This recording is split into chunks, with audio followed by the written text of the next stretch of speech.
about the department manager, okay?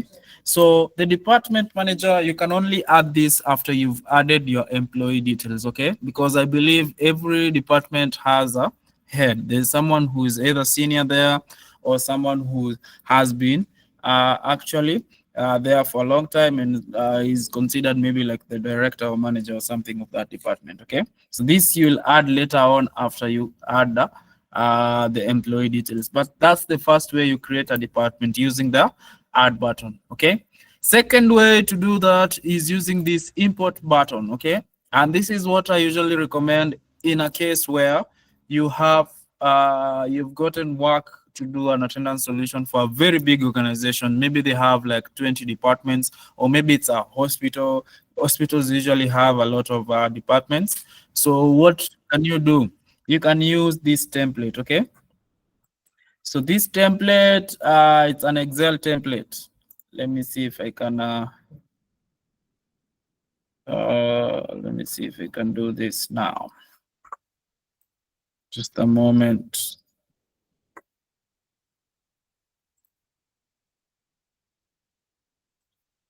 So let me share my screen on the other side of this Excel file. Just a moment.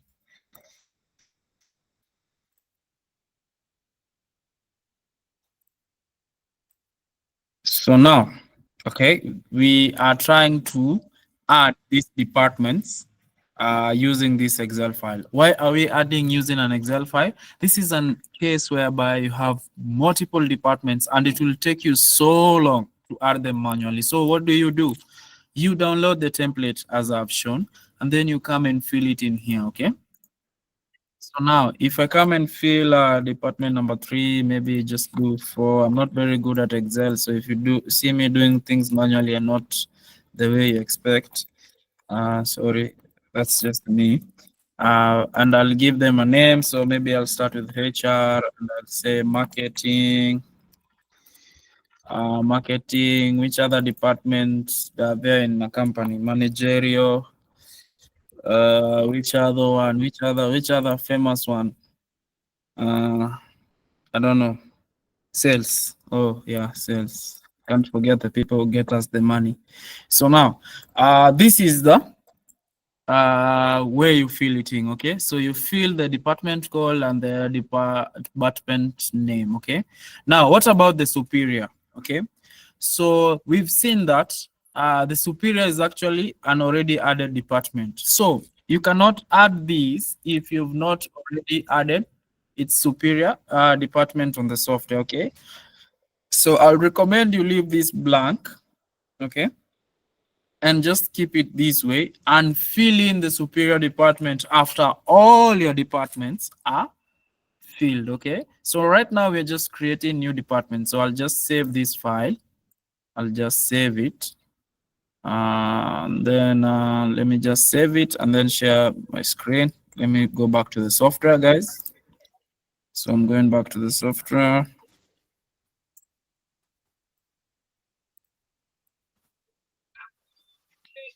I hope the transition is smooth enough for everybody and you can see your screen. Now, so let me, the file that I've saved, where is it? Save as. Just see it here. Call it test. Just call it test and it's an Excel, okay? So now, after I have saved my file, okay? Now I'll come and try and import this file, okay? So this file here, I'll just come and try and choose. Let me see if I have it. Where is it? Is it this one? Let me see. Okay, it's successful. So you see, all the departments we added on Excel have appeared here, okay? So they're already here. Some people are saying the icons are too small. Let me just enlarge it. Is that okay now? Yeah, I believe it's okay. I usually use my screen at 100, at 80%. Okay, so now you can see the departments have appeared, okay, using this import button, okay? So that is how exactly you do it. So in case you're given work and this is a very big company, you can just download this template. You see this template, and the template that you've downloaded here, this template, okay, this template, you can just ask the HR person to help you fill all the departments in on that system and the way they are numbered in there. They usually have this kind of data, okay? So they'll help you. Now, in case you're wondering what this ignore button is, this is in case maybe you had already written something here and now you want to overwrite it. Maybe you had put the wrong departmental code or something, okay? So we choose this, okay? So let's say, for example, I want to change these departmental IDs. Let me see if I can override that or something like that. So I'll just come back to my Excel file. So just a moment, I switch to my Excel file. Maybe assign them a different. Just a moment.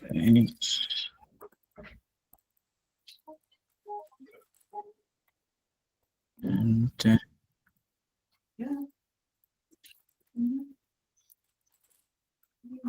Let me just switch to my Excel file.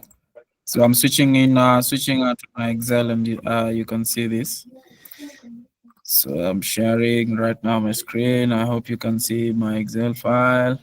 So I've switched the departmental code to this, okay? I'm going to save. Let me just save this file. After saving it, I'm going to switch back to my screen. I don't know if I can actually, let me see. Let me switch back right now. And then I'll try and now upload it, but this overwrite option is there, okay? So let me see. I've chosen the override function. Okay, what has happened? It has not changed. Just a moment. Oh, let me check if I've uploaded the correct file. File, save as. Oh, I've saved the wrong files. Sorry, guys.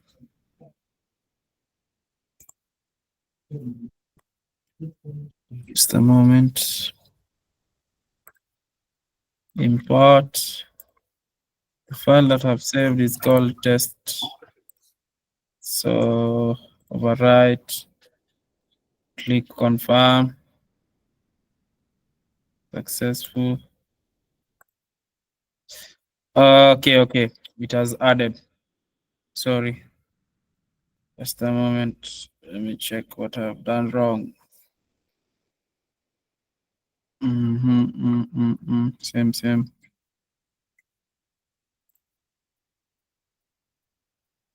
Let me save to the specific departmental file.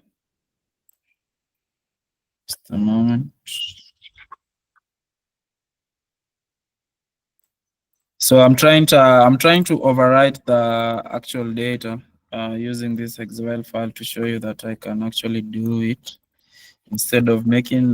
This will help you make more changes easily in case you have a lot of departments. Okay.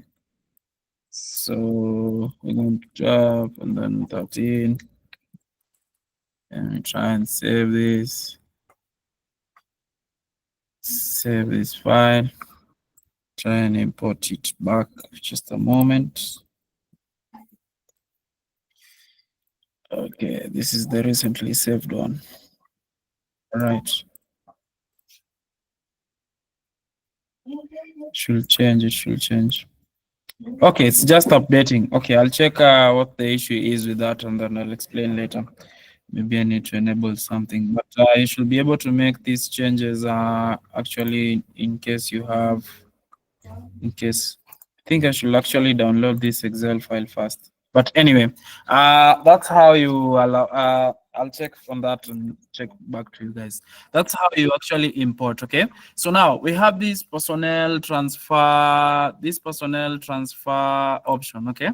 So this is actually used when someone is moving from one department to another. Maybe you added users.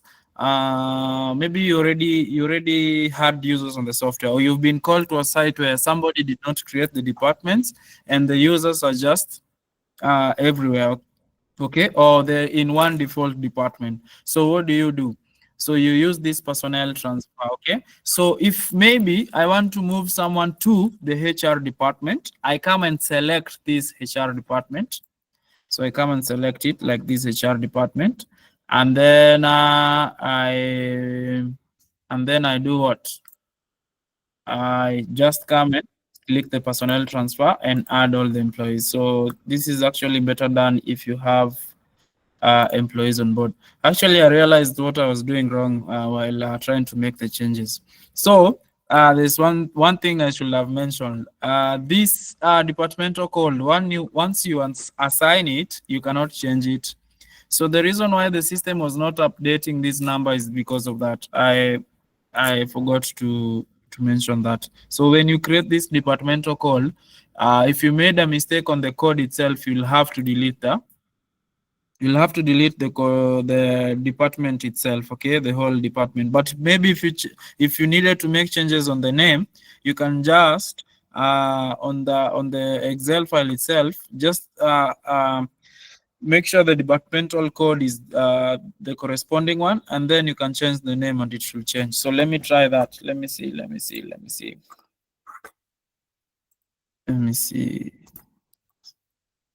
So maybe I try changing the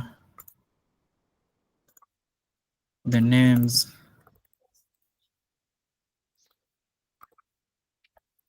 Let's change it to test.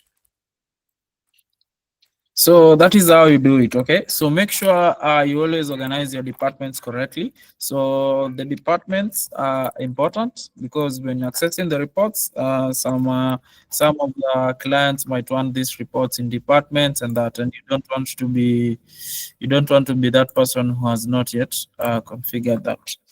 So let me try and import this for you and see if it will make the changes. So in this case, I've just changed the name, but my departmental code is the same. I've chosen the option override, so I think I should get the changes now. I should get, yeah, you see the names have changed. Yeah. So sorry for that. I don't know why I'm forgetting a crucial point. So this departmental code, all codes, including the position code, area code, and employee ID, they don't change, okay? So are we good on that? So let me see if I log in. If I log in on the test website, they usually have some data. So let me see if we can do the personnel change from here. So let me also increase the screen size so that you can see. So these are the departments. You can see right now we have like this one department which has 127. So I want to maybe transfer like 4 of them to this one called health. Okay. So I'll just select it, and then I'll click on personnel transfer, and then I'll select the employees I want to shift, and then I'll click confirm. Okay. So automatically you can see the numbers decreased here, and the numbers on the health have increased to 4. Okay. So because there was 0 back. Okay. So that's it. So now moving on to the position. So we've said the department is basically a group of employees who work on a specific area or a specific endeavor in that company. So now what is a position? Okay, the position is the title each employee is assigned. Okay, so you're maybe a technical support engineer like me, or maybe you are the receptionist, or maybe you're the manager, or maybe you're the finance assistant, something like that. Okay, so that's the position. So why is it also important to add the position is because you can actually do better workflows and approvals using position. Maybe everyone who has an assistant on his title needs to seek support, or maybe actually apply for leave through HR. Okay, so that means you can actually set on the workflows for anyone with the name assistant to apply leaves through the HR. And how can you do that when you don't have the positions? That's why the position is important. And it also follows the same procedure, okay? You add them manually. And also, as we said, I don't recommend using the default. Create your own, assign it their own code, okay? And as you can see, it's as simple as that. You just use the position name. So I'll use mine. So I'm a technical support engineer. On the weekends, they call me Mr. Handsome. So, but on Monday to Friday, I'm a technical support engineer. So this is the position. You can add it like that manually. And if, again, there are so many positions in that company, you can choose the import function, which also follows the same rule. I have the template, you can download it, and let me switch the template so that you can see it. So today we are exploring for those who are just joining. We are just doing the personnel module, okay? I just want you guys to learn how to do the organizational structure, okay? I want your sites to be very neat, okay? So that when somebody is actually trying to refer you for another job, they actually can, okay? So let me switch over to present the position. Where is it? Yes. Position, yes. So same, you can see it has the position code, the position name, and the superior. Okay, as we said, when you're just starting to configure this, you don't need to add the superior. Why? Because the superior is must first be added on what? On the software. Okay, the superior is for example, in terms of position, I can be finance assistant. Okay, but which is the superior position is the financier or finance manager or something like that. Okay, so we'll start by adding the code.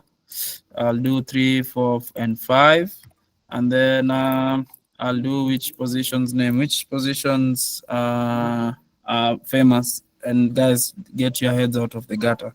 I'm talking about positions at the company. So I'll choose with the manager. Start with the manager. I'll proceed. Which other positions? Administrator. No. Which other position can I use? I've already included the manager, the receptionist. Which and this maybe a CEO. Okay, something like that. And then I'll click save, and then I'll switch back to my software. Let me switch back here, and then I'll try and import the file that I've saved. Okay, so I'll choose my file. So it's the position here. And then I'll click confirm. So right there. So automatically all my positions are here. Okay.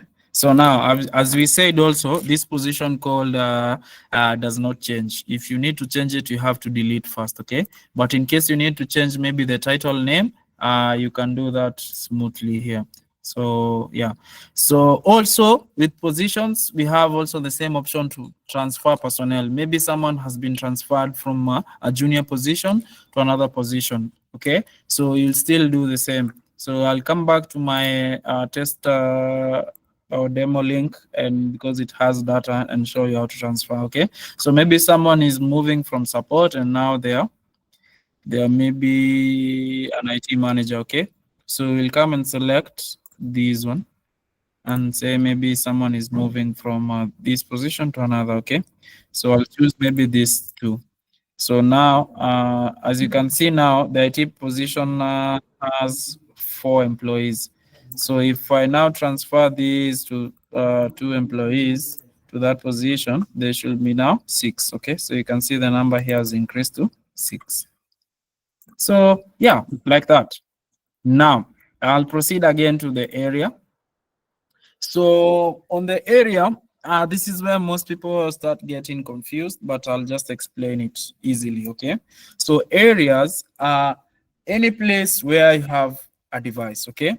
So if you have a device at the door, that can be an area, okay? If you have a device at one branch in a place, I don't know what is it called, any place. Maybe one device is in Nairobi, and one device is in maybe Arusha. So wherever that device is, that can be named as an area. So that is what the area represents. Any place that a device is can be an area. It can be maybe a country, it can be a city, it can be a door, it can be a department. It doesn't matter. Okay. So as long as you know at the end, every device is tied to a specific area. Okay. So every device is tied to a specific area. And why is this? Is because if a device is there, that means there must be something going on. There must be attendance going on. Okay, so you are adding the device because some people will do their attendance check in and check out on that place. Okay, and it follows the same procedure. Okay, you add manually like this. You can add using the departmental. You can add using the area code. You can start with the area code that is, and then you can give it a name. Okay, so like Kenya is a country, you can give it another name like a city, a department. It doesn't really matter. So it can be this is the HR. Maybe there are many people at the HR department, they have their own device. It can be that. Okay, so just anything. Now any place, I mean any place a device is. Now the same thing with the other part. If you want to add areas that are multiple areas, and you're feeling like adding them manually you take a long time, you can just use the template. Same thing. Okay, same thing. So I'll switch to the template so that you see it's the same. So let me open the template, the area template. I'm sharing my screen. So where's that area template? You can see it has the code, so you can add the code here. So enable editing. Sorry guys, one moment. You can enable editing. I can do that. Add it there. This is 7. I can give it a name. So you can let me start with the root. I don't know why that's coming to my mind. You can start at gate 1. And then also this can be, oh, I've not shared my screen. Sorry guys.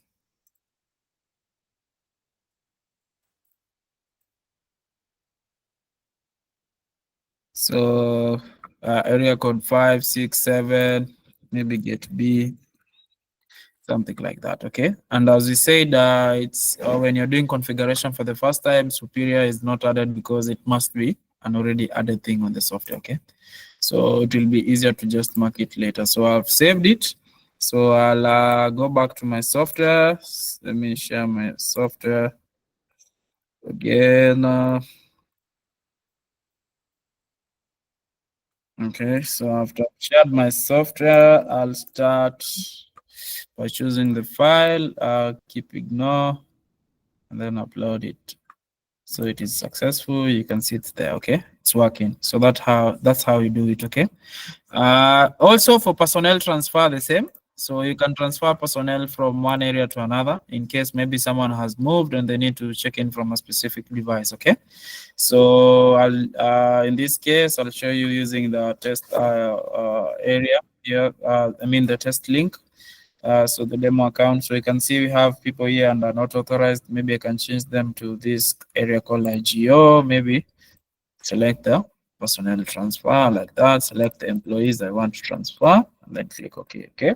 So you usually select the department you want them to, or the department position or area you want them to move to when you're doing personnel transfer. Okay. So you can see they have come here. So that's for the organization part. Okay. So now, since we've already tackled organization part, so I want you guys to, I'll give like 2 minutes for question on the organization part, and then I'll proceed to the employee part. So in case you have any question, you can ask.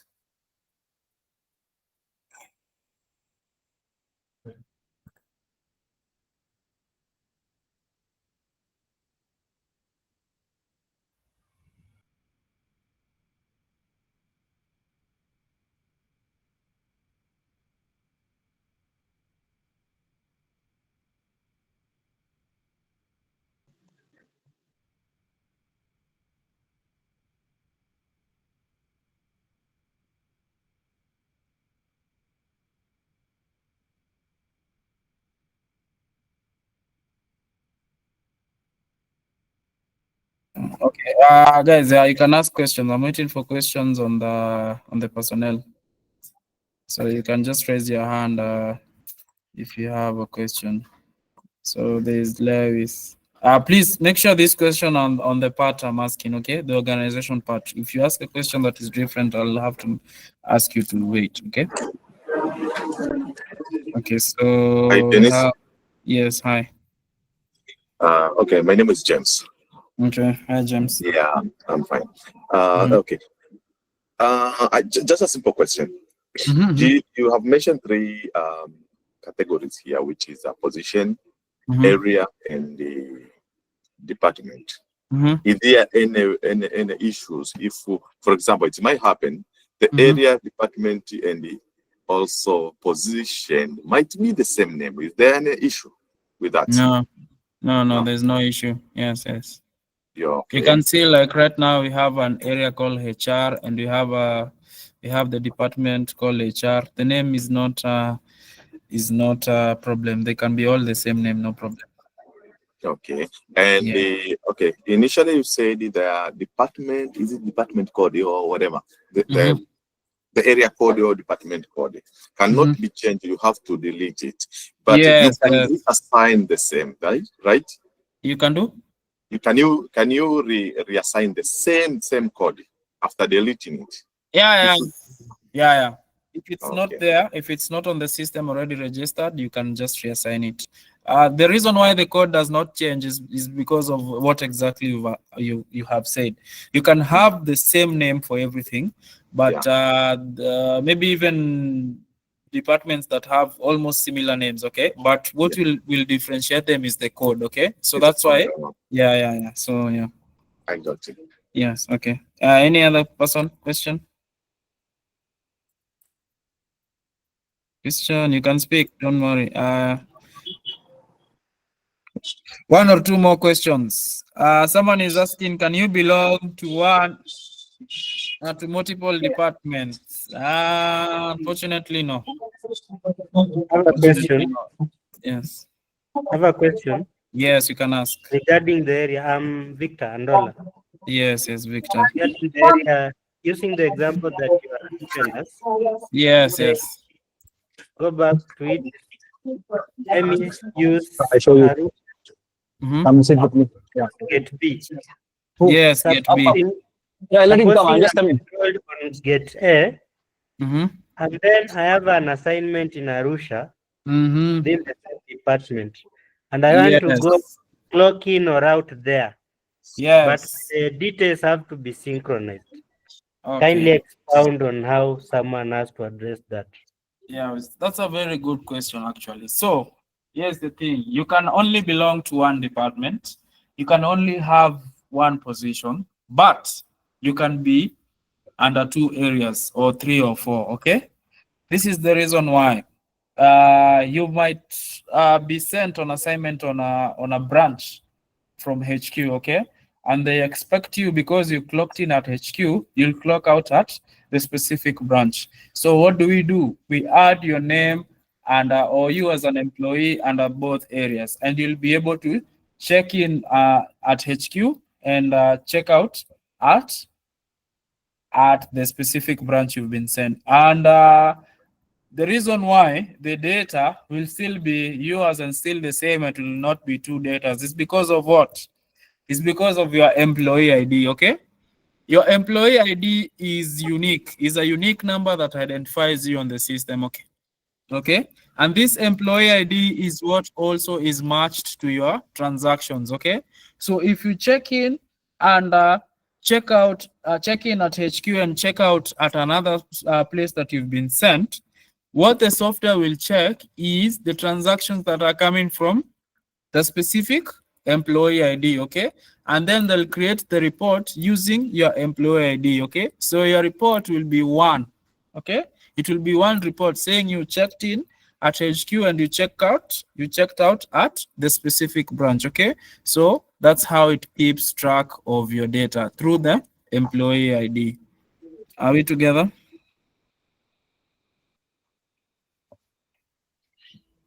Yes, okay, Yeah. I think, yeah, yeah. Okay. Hello. The next person, last person. I'll give ample time next. After I finish, we'll have like 30 minutes or 1 hour for questions, whatever you want. Yes, you can I ask. have a quick question. Mhm. Yes, my name is Kennedy. Yes, Kennedy. I don't know. Maybe it's related to backup, but I just wanted to ask. Mhm. Oh, what happens like now? For example, there's a site I did, but we transferred from 9.0 to 9.5, Mhm. but the departments never transferred. The So departments and the yeah, positions. yeah. So So actually 9.0 and 9.5 have different tables on their database. So usually if you need to migrate, we recommend that you recreate the departments and everything, because 9.0 and 9.5 have different tables on their department. So it will take so long. It will take so long to actually migrate this, because it needs a help of a developer. So what we usually recommend is for you to recreate the departments using the Excel file that you already had. Okay. okay. Yes. Yes. Okay. That's the last question. So for those who have not asked the question, I'll give you ample time to ask the question after I finish. Okay. So don't worry. You can ask whatever. So now I'll be proceeding to the employee portion. Okay, so the employee portion is a little bit interesting. Okay, so this is where you add all the employee details, and by employees I mean people who will be working, people who will be on this system, people who will be eligible for attendance. Okay, so those people who will be eligible for attendance, or people who will mark attendance, will be added here. Okay, so what can you see here? You can also see the add button. Okay, that means you can add the employee details manually. As you can see, there's a form here that has appeared. I'll be explaining everything in this form. So I'll start with this first section called the profile section. Okay, so the profile section gives you the option to add what? To add the employee ID, to add the names of this employee, to add the position. So you can see here, I can add the position, I can add the name. Okay, let me use like mine. So this is my name. I can add my name. I can add the areas I belong to. So now, in case I work on multiple areas, that means maybe different branches and everything, you can just tick here how many areas I belong to. Okay, so you can just do that. So for now, I'll stick with that. Okay, you can add the hire date of this person. You can add the employment type. Okay, so someone is either on contract, is an official employee, or has been hired temporary, or is a new employee who is on probation. Okay, so if you say official, that means you're on contract, you're already hired, you're working. Okay, so if you say temporary, something else appears here, the effective start date and the effective end date. Okay, that means this person has been hired on a small or time contract kind of thing, so just a short period. Okay, so you can say you can state the start date for this employment if someone is temporary. Okay, now also for probation it has the same. Okay, so if someone is under probation, that means they've been hired, but they've been tested to see if they'll be fit to work on this as well. Okay, so that is what the employment type means. Official is for someone who has completely been vetted and they're working. Temporary is for someone who has been hired for a short while. The contract will come to an end after a short while. And probation is for an employee who is new and they've been tested to see if they work there. Okay, now we have the superior here. So this under profile is to add if someone is already a manager, or you're creating this system and this specific employee is a manager, you can just add them here. Okay, so if this person is under this particular manager, okay, so you can just search their manager's name here, or their manager's employee ID, and this person will be auto assigned to that manager. Okay, so this is just the profile of the person. As we said, this is the employee's details. Okay, their name, the employee ID, which is the unique number which identifies this employee all over this software. And also lastly, we have here the workflow role. So this I'll show you later on. So the workflow role, okay. So in case, for example, we created a role whereby this person is going to approve leave, okay. So we are going to see that workflow role here. I'll come back to it when I create the workflows, okay. So this first section you see here, this one, you just add the employee details, okay. So just things like the most important things, the common things that you need to know about the employees, which is their name, the type of employment, hire date, position, position, department, everything, and the area they are. Also, you can add a profile picture, okay. So this profile picture is what is going to be there for this person. So this person, so let's say is this person here. This is going to be the profile picture. So this profile picture will appear whenever someone is accessing these employee details, okay. Now, after you've added this, at the bottom here, there's some private info, okay? So this is called private information because it's not preview to everybody. Just like something like the local name, okay? Your nickname or something like your mobile phone number or telephone number. This is just something like even your department code in terms of those IP phones. If you have the number here, you have the nationality, whether it's a country, maybe you're Kenyan, something like that. You have your postcode, you have your email, you have your city, you know.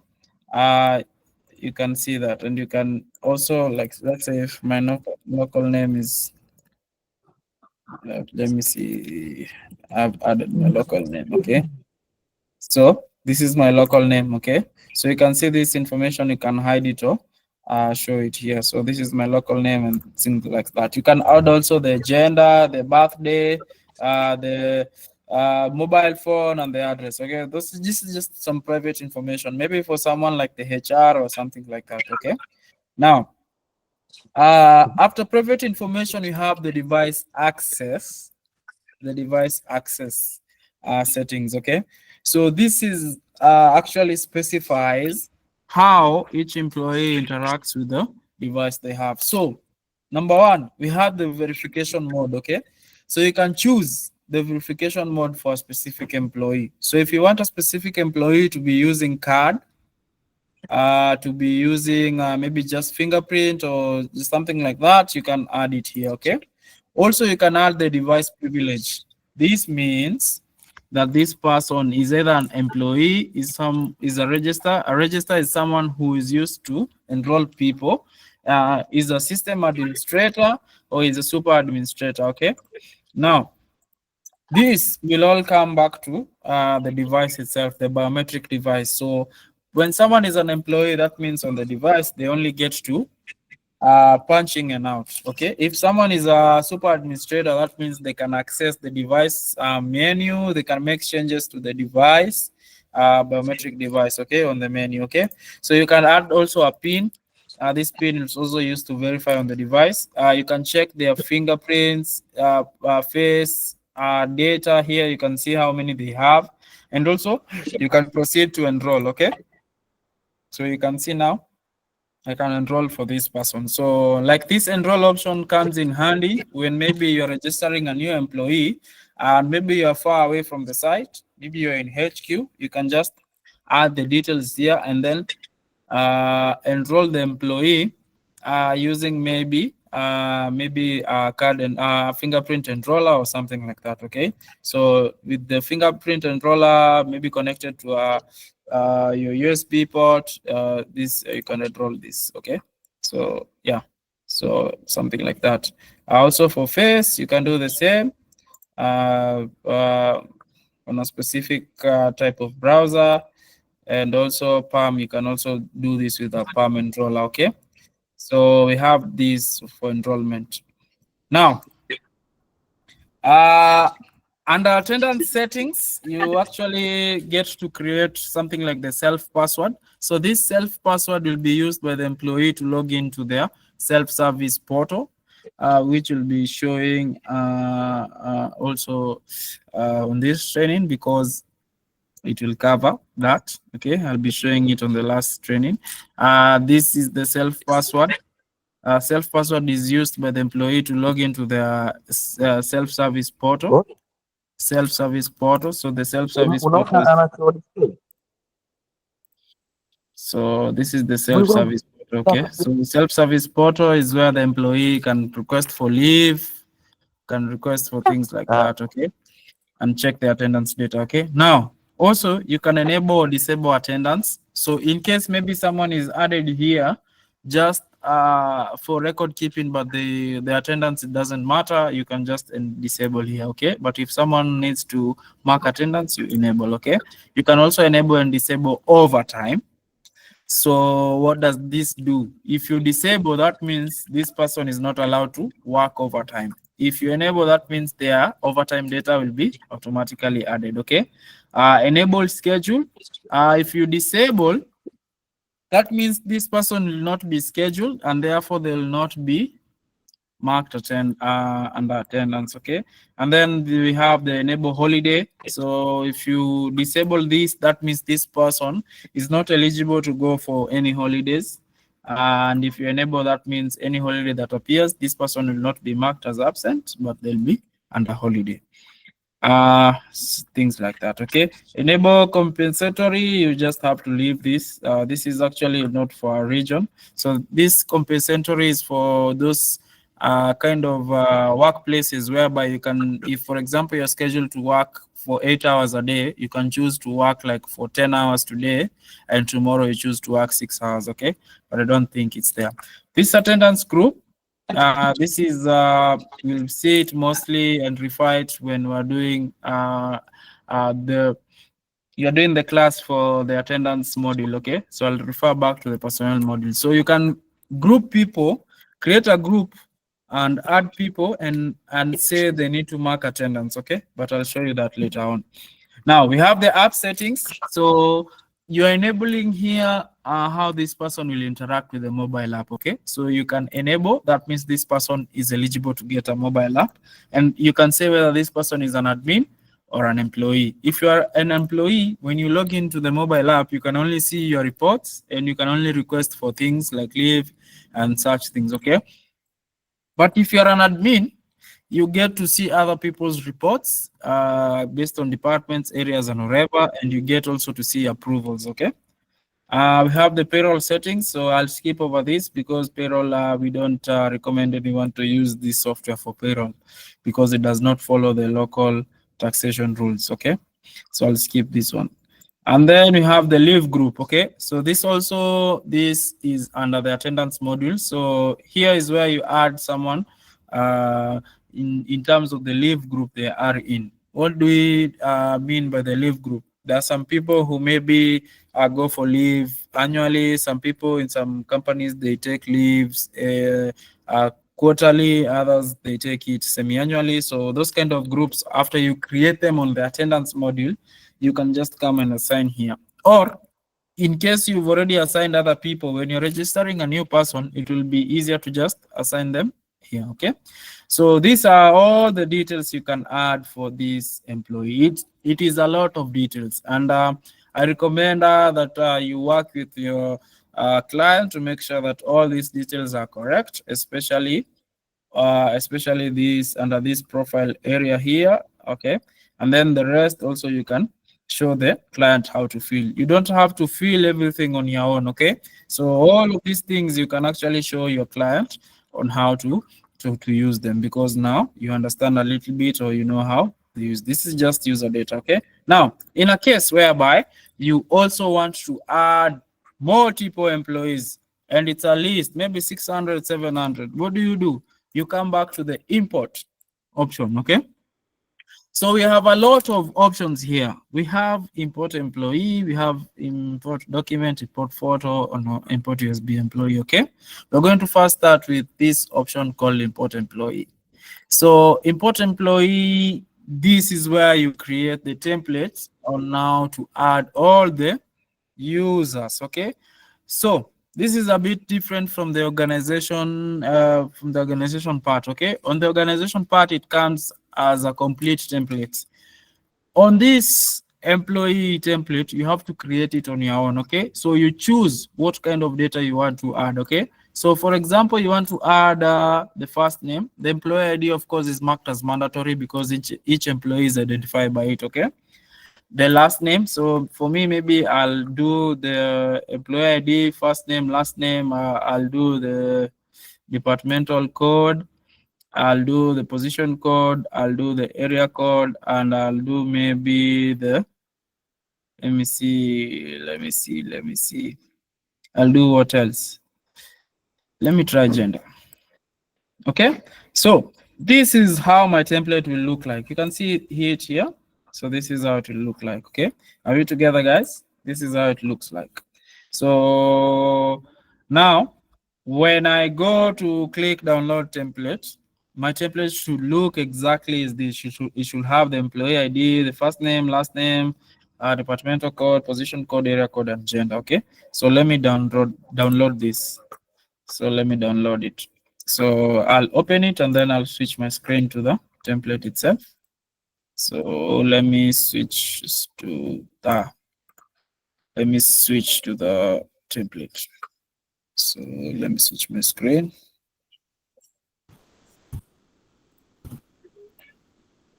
I hope you guys are understanding what I'm saying. I hope I'm clear enough because I want you guys to understand the personnel module so that you can have a beautiful organizational structure. Okay. So sorry. Let me choose this employee. Let me share my screen right now. Sharing. So it's there. Okay. So you can see we have all the details here. We have the employee ID. We have the first name, last name, departmental code. You can see the name here on top, the area code, and everything. Okay. So now, one thing I should tell you about the employee template. Okay. The employee template should only be added when you have all your department's positions and area configured. Okay. So this template should be after you've done configuring what your organizational part, that is the department, the area, and the position. Okay. So we'll start by adding maybe an example of an employee ID, let's say 100, and then I'll add maybe a name. So let me use my colleague's name. Loom. Now, under departmental code, okay? So we've said this employee template to add all the employees in a batch. You do it after you've already created your departments, position, and areas. So this code, you're not going to put in a new code. You're going to put in the codes you've already created on your system, okay?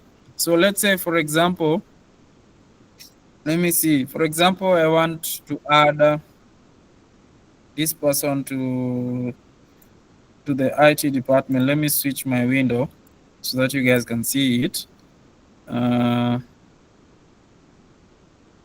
So let me go back. I want to add this person to this department. Okay, so let me see. I want to add them maybe to this department number 9. Okay, managerial. Okay, I also want to add this person under the position of manager, and I want to add this person under the area called Kenya. Okay, so I will check for these codes. Okay, so for example, for my managerial department, its departmental code is 9. Okay, so you'll mark the number 9. So number 9 will be added to your template as the departmental code. I hope we are together on that. Okay.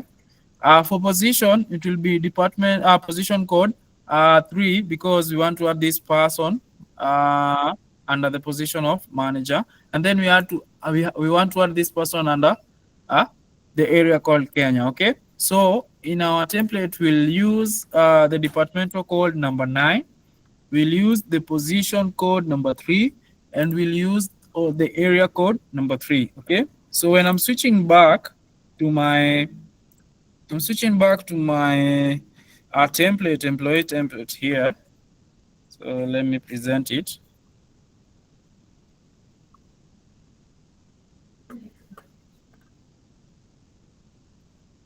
Okay.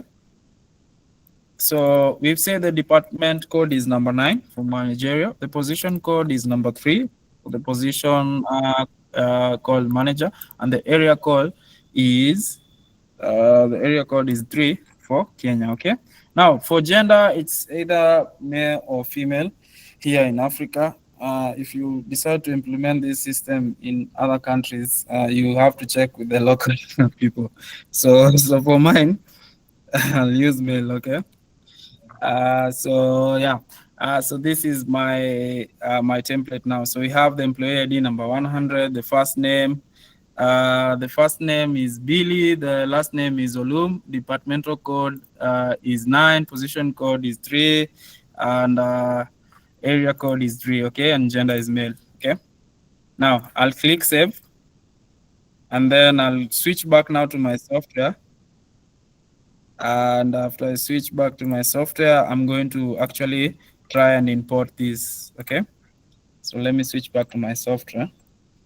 And I'm importing now the employee. Remember, we are in the employee position. So I'm importing using this import employee option. Oh, sorry, it has logged out. Let me log in. Okay, so I'll come here. Remember, it's under employee, then import employee. Okay. So, and then I'll choose my file. So I'll choose my file here, and then I'll click confirm. Then it will check. So it is uploading, and you can see that my data is successfully uploaded. Now, if we go back to the department part, you'll see, because I chose the department code number 9, this person has already been added here. You can see one employee, right? And a position, you can see I chose the departmental code, the position code number 3, manager. You can see one employee added. And area, you can see we chose the area code number 3, and you can see the employee quantity is 1. Okay, so that's how you do it. So you'll use that template, which you'll create yourself depending on what you want to add. Okay, remember guys, you choose it here, and then you download and add all the employees. Again, this information or this template, you don't have to fill it yourself, okay? Because you don't know the employees working at the site you're going, okay? The HR does. Just show them how to just download the template for them and ask them to fill the data there, okay? They'll assist you. So you work closely with mostly the HR person, okay? So this HR person will help you fill in all the details, okay? And then you just upload, okay? So if all the data is filled in correctly, all the users will appear here, okay? So they'll just appear there. Now, we have this option called import document, okay? So what is this all about? This is just to import any certifications, or maybe like, I don't know, employment contract if you want to do that. And these documents are actually just for the specific employee. Employees can have their documents. So you see, yeah. So you can have certificates, okay? So what does this help, okay? So in a scenario, maybe I'll use an example of what I saw last year. Or was it this year? I think it's last year. There's a hospital. In a hospital, I was informed that nurses have to renew their certifications or something, okay? So during that, while I was supporting that person who had done that site, they had added all the documentation here, okay? So you add maybe the certification of that specific employee. So if I don't know, let me check if I have a sample document that I can add. Let me see. Let me check, create. Let me try and add this PDF. Get a new folder here called add. So all those certifications you can add here. So you're adding them for it to look neat, okay? I know it seems like a lot of work, but most people are not exhausting the system itself. So let me see. Oh, I must create the document and email alert. Sorry, just one moment. Let me configure it for you. So let me see. Let me see. Certificate number 1. Say it's let me call it a what? Work permit. Let me call it a work permit. If you're not, if you're wondering what I'm doing, I'm just creating documents that can be added. Okay, so that when I come to this specific employee, when I come to document, when I try to add, I can have their name appear here. Okay, so I can just add the certificate number. Maybe it's 1. And then I can add the expiry date. Okay, remember, we are using an example of a hospital where each nurse has to renew their certificate. Okay, so I can enable an alert here. Okay, and I say alert maybe how many days before, maybe like 7 days before. Okay, or maybe 14 days. Okay, the expiry date, and I choose my my document here. Okay, so that means this document that I'm trying to add here, okay, this is the employee's document. This is the work permit for this employee, and it means in case it's 14 days before it expires, somebody will receive an alert. So it has been successfully added. Now, so this important document template is what you're going to use to batch add all the work permits for every employee. Okay. So the questions are reserved after I finish, kindly. So for this document, if you want to import multiple documents, so you'll still use the template. Okay, so let me see how it looks. Just a moment. Okay, so let me open the template for you guys and share my screen. So let me share my screen. So this employee certification template. Now, so this is how it looks like. Okay, but as you can see, we have the document here, which is the document type. So in case you want to add you want to add this as a batch, what do you need to do first? You need to have configured the type of documents that you need, whether it's a work permit, whether it's the ID, so that when you're coming in to fill here, like under this document, you can type, remember like ours, we added the work permit. Okay, so we can try and add, and then we have the employee. Who is this employee? Is the already existing employee? Like for example, ours is the employee number 100. Okay, and then we can choose the expiry date that we want. So we can choose this date. Let me check. It follows this kind of date structure. Let me just try and copy and paste it. Sorry. So let me add an appropriate date. So maybe 2028, something like that. And then you can say email alert. So for email alert, is it yes or no? Okay. So sorry. So yes or no? Yes. And then maybe alert 5 days. Okay. So this is our template. Okay. So under this template, we are filling in for the specific employee. So for this specific employee, we've already added them, and we have the employee ID, and we are trying to add it. Okay, so I'll save my template here. So remember, in our case, we only have one employee who is employee ID number 100. So we'll have, because we are making changes, we'll have to overwrite. Okay, so I'll stop sharing this, and I'll go back to my software.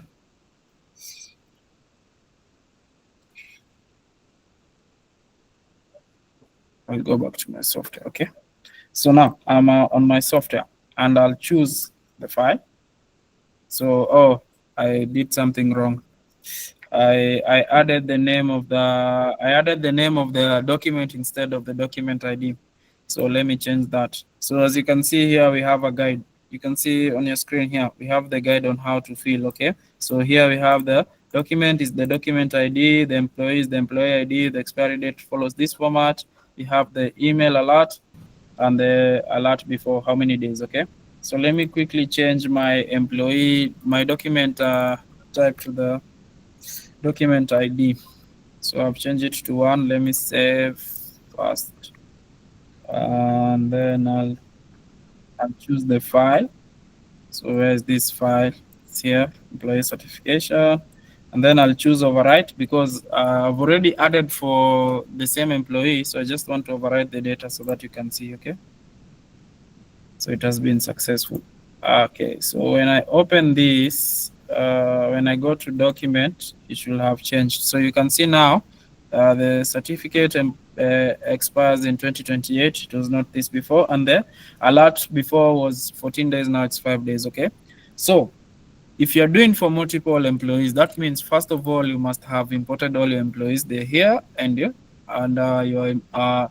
can actually now import the documents. Now you can note that we are only adding what? We are adding the these rules here, the name and whatever, the expiry date and email alert. We are not adding we are not batch adding the document itself. Okay. And the reason is why is because every document must be vetted individually. Okay. So after you've added the rules, you can just come and upload the document itself. Okay. For each employee. Okay, import photo. So what does this do? This function enables you to batch import the profile of these specific employees. Remember, when we are talking about the employees, we talked about this profile section, and we have this profile photo here. Okay, so in case you want to batch update for maybe like 100 employees, okay, it's difficult to spend time adding clicking and adding the photos. So instead we have this import by photo. So what does this option do? It allows you to batch update the photo for a specific employee. And how does it do that? Remember, we said this software identifies each employee using their unique number, which is the employee ID. Okay, so if you rename the photo to the employee ID, the system will know that this photo belongs to that specific employee. Okay, so I'm going to teach you with one. Okay, so I'll show you with one. So let me find a photo to rename. Let me first check if it's the correct size. Just a moment, and I'll show you. Just a moment. Just a moment. Let me check the size of this. Okay, it's a good size. So let me share my screen. Don't know if it's possible.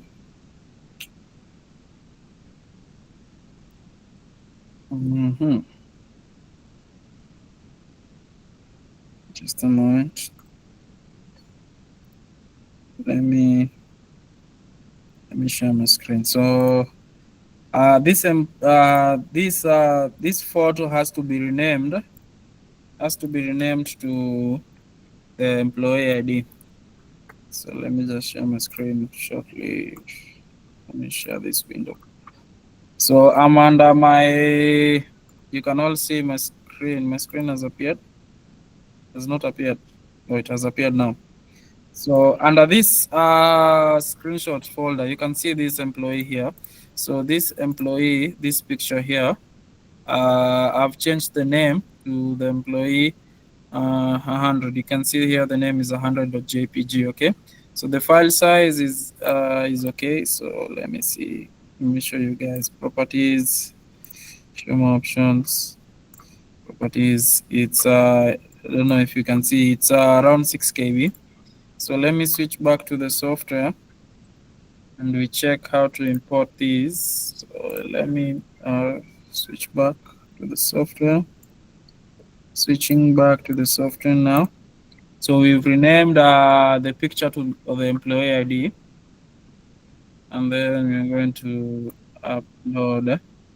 So let me look for the same picture. It's under employee ID 100, and then we are going to do what? We are going to overwrite now because it's the employee already doesn't have a employee doesn't already have a picture, and you can see it meets the maximum size, which is 25 KB. Ours is around 7, and then we have renamed it to the employee ID. So when we click confirm, we should get an upload that is successful. Okay, so now we have uploaded that successfully. So when we open this profile, you should see the picture. Where is it? Oh, it does not appear. Why?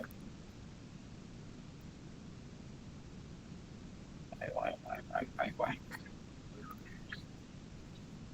Let me check. Why? Let me see if there's anything wrong. Okay, let me decide to overwrite and see what happens, because we've already uploaded and it should be clear. Let me click. Should be loading. Should upload.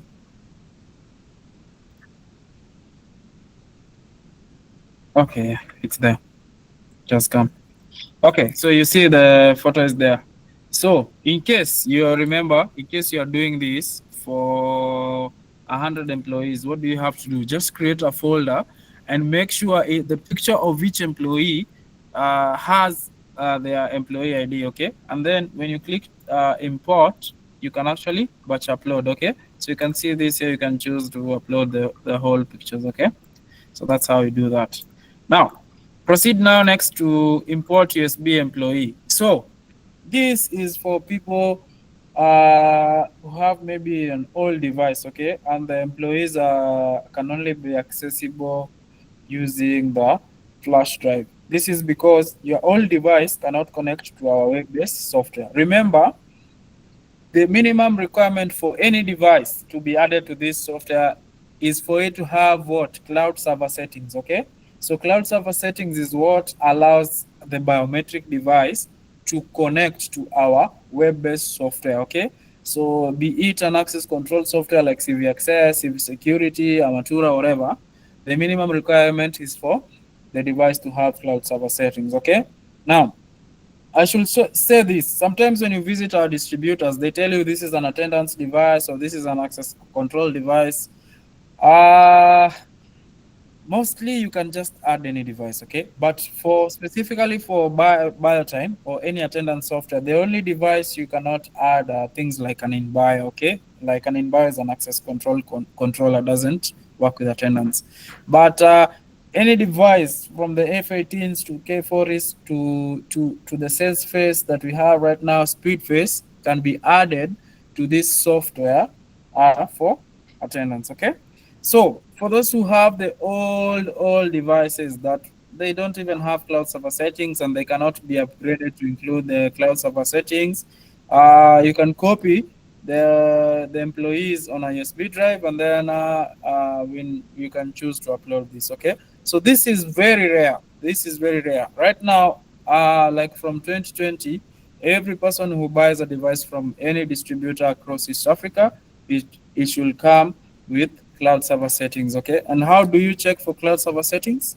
You go to the device, access the menu, go to the option COM, and under COM you'll see cloud server settings, okay? So like that. Now, personnel transfer. So now this is will only work now after you've already added all your employees, okay? So right here now, if you want to do personnel transfers for specific employees, you can just select them and choose whether it's you're transferring them to a department, position, or area. Now, also, remember we said someone can be under the employment type probation, okay? So how do we move someone from a probation period to maybe official status? You can just do this using the past probation option. So let's say if we set this person to be under probation here and click confirm, if they now pass probation for this employee, Now they're an unofficial employee. You can see it has changed. First it was under probation. Now, okay, so I'll repeat again. So this is an employee who is under probation, okay? So means now they are being checked, or whether you can see here its employment type is probation, okay?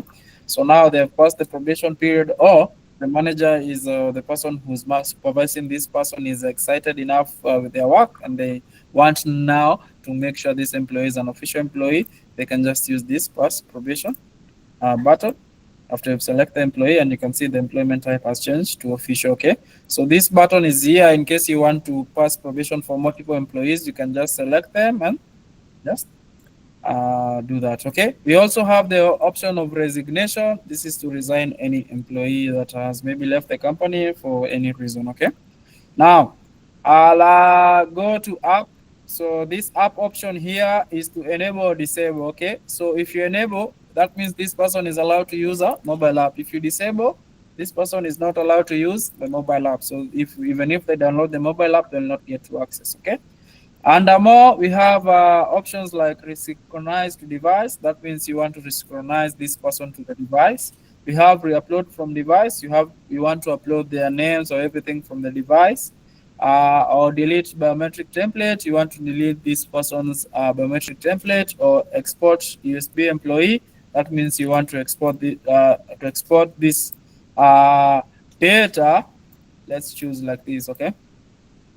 You want to export this data to a readable USB file, okay? So that is what happens. Let me see if it has downloaded. Okay, it has not downloaded, but it's okay. So now, under employee, we have the resign feature here. So this is for employees who have been resigned. Let's say, for example, if I resign this person that I've just added, so I've added them. Maybe they did that. They just resigned. Okay. So you disable the attendance. You click confirm. Okay. So this person automatically goes here and then is under here. So what can we do here? We can add people who have been resigned. Okay. We want to resign some people. You can delete people who are now maybe you don't need their data anymore, or you want them to you don't want them to appear on these reports. You can reinstate someone. By reinstating, that means they go back to the employee position. So they're here, I've seen here. And also you can import anybody who has maybe mass resignation. Maybe if you have like 20 people who have resigned, instead of spending time doing one by one, you can just download this template. So for this one, I'll just show you how it looks like. And then you can add their details and then upload it to me. They have resigned, okay? So let me see, let me stop sharing here and share the resignation template. So remember, this template is just helping you to resign multiple people at a time, okay? So in case maybe it's 100 people, although that's a tragedy for any company where 100 people are resigning, but in any case, you can just use this feature. So I'll share my screen right now. Let me select the resignation part. So you just add the employee ID. For us is like 100. Add the date and everything, resignation type, whether it's quit, and you can, let me go back to the software and show you how it looks like. The good thing about the software is for every template, it shows you how it should look like, and then you don't need to struggle so much to see what you need to do. Okay, so for this template, you can see you just need to add the employee ID. The date follows this template. Resignation type. Okay, this I don't have to fill, and then this is the reason. Okay, and then whether to enable or disable attendance. Okay, so you can see the resignation types we have are, we have someone who's quitting, terminated, or whatever. Okay, so you can decide to use those. So in our template, you can choose to use all of those. Okay, so let me share my template. So let me see it here. So let's put the maybe somebody resigned. Is going to resign maybe next month or something, or this month on date 23rd. Maybe that's yesterday. Resignation type is quit. Okay, quit. I hope you can see my screen. I'll just use quit, and reason is also quit.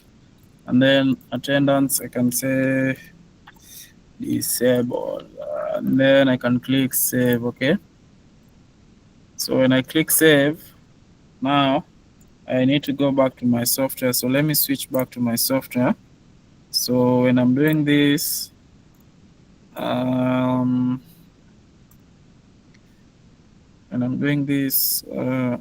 come back here to the resign option, and then I'll state import. Okay, and then I'll choose the file, the resign file. Okay, and then I'll click confirm. Okay, so automatically this person has been resigned. Okay, and when you go back to the employee section, they are not there. Okay, so that is what you do. So that was the employee section. I know I've talked a lot about many things, okay, but this is just a recap. Okay, you can add employees manually. All these details are just employee details here. You can add them through import, whereby you create the template you like. Here you choose what fields you want to add. Okay, and the template looks like that, and import. You can transfer these employees after you've added them to any departments you need. You can enable or disable whether they want to use the you want them to use the mobile app, and also you have some extra features here to just synchronize the data. Okay, so don't worry about this so much. This mostly will not use it, but in case you need to just know, resynchronizing meaning you're syncing back the user to the biometric device. Re-uploading, that means you want to re-upload their data, maybe their name, ID, and everything. And deleting their biometric template means you're deleting maybe their face, fingerprint, or something like that. Okay. So now, for this section, I'll give 5 minutes for questions, and then I'll proceed to the workflow. So, there's somebody who had a question. You can start. Ask a question about the employee section. Please make sure your question is for the employee part, okay? Not any other part. Who wants to start? I see people have raised their hand. You can start asking the question. Hasoni. Yes, yes. Yes. What's your question about regarding the employee section? My question regarding employee section. For example, there's many company having the employee number. It means like for us, let's say for example, we have a FNT maybe 003 arranging by order for that one. Something like that. Yeah, before, if you have these details, you can fill it in template. Once you upload it on the software, it was accepting. But I faced this challenge like 2 weeks ago. Before I created the code and I uploaded it on the software, it is worked. And I added another 2 users. It was denied to add it on the software. Okay, so you are not able to add users using a specific employee ID? Yes. Okay, so you can just give an example. Let me see. You can just give an example. You said the for example, maybe FNT, right? Yes. So let's check with our template here. So let me open the employee template and try and add it. So let me switch to the template. Because whenever I tried it, it was denied. It was needed the digit number. Okay. It was not accepting letters like FNT. It only accepts numbers like 0, 1 to 10 or something like that. Yes. Okay. So let us test with the FNT 004. Maybe put 5. Okay. fn005. For the first time you can upload it, it will accept Okay. it. Then once you upload that again, another users, this test Okay. denied it. Okay, let me save this and try and upload it. Let me share my software.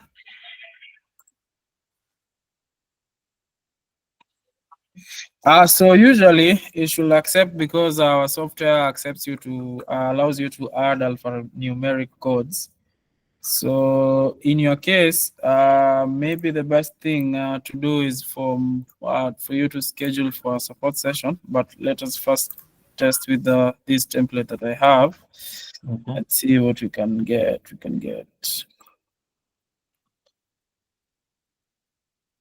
So it is working now. Here's the thing that usually happens when maybe you cannot upload data using the template. Okay, first thing is the spaces. Okay, if you have spaces in between your lettering or your employee IDs, it might bring some issues. But mostly we accept alphanumeric codes. So in your case, if this is an ongoing site, what you can do is you can always schedule a support ticket, and me or my colleague will log in and help you. Okay, but you have already solved the issue, or you need someone to assist you?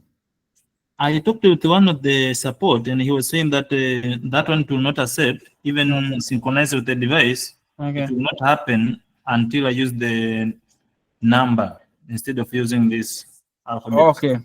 Okay, there are some devices, the biometric devices, that do not accept alphanumeric, but all our current devices, all our new devices accept alphanumeric codes. So unless you are using an old device, I don't think this is an issue. I don't think this is an issue with new device. What was the model? It was MB360. Yeah, it might not accept, okay? Because MB360 is not a new model, it's an old model. So, and we have batches of MB360, so your batch might be an old batch, okay? But we can always try and check if we can do an upgrade to it. So I think the best thing for you is to schedule for a support session, and I'll connect and check it, okay? Is that okay? Okay, sure. Yeah, next person, next question. How are you? I'm fine, what's your name? Yeah, my name is Mbugwa. Yes, Mbogo, how can I be of assistance? Okay, for me, I had an issue with the project I was doing. Yeah, I was trying to add the employee details Okay. via LDAP. Okay, LDAP. Yes. Yeah, so my question is, is there a way I can add AD attributes at LDAP? Okay, so let me show you. Yeah. Can you see my screen? Yes. So under system, the system module, and then configuration, then LDAP settings. These are the attributes we currently allow. Okay. So just the employee ID, first name, last name, department, position, and email. Okay. So these are what are currently allowed in this setup. So in case maybe you need to add other details, now then you need to first add these details and then now proceed to add them using the Excel file. Okay. Okay. Yeah, so you just add first these details that are provided on the system. That is the employee ID, first name, last name, department, position, and email.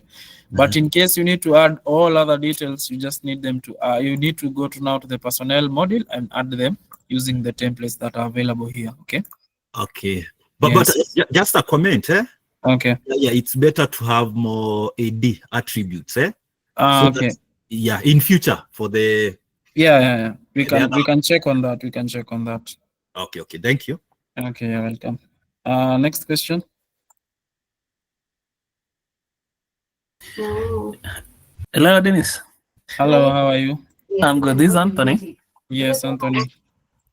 Okay, just two things. At least today we are at 9.5. I've been using 5.0. 5.0. Yeah, you can imagine. You need to be fined. You need to be fined. Yeah, but it was just basic. But Okay, I Okay. have a question. I want now to transfer now, migrate now from 5.0 to 9.5. I don't know if I'll experience any problems.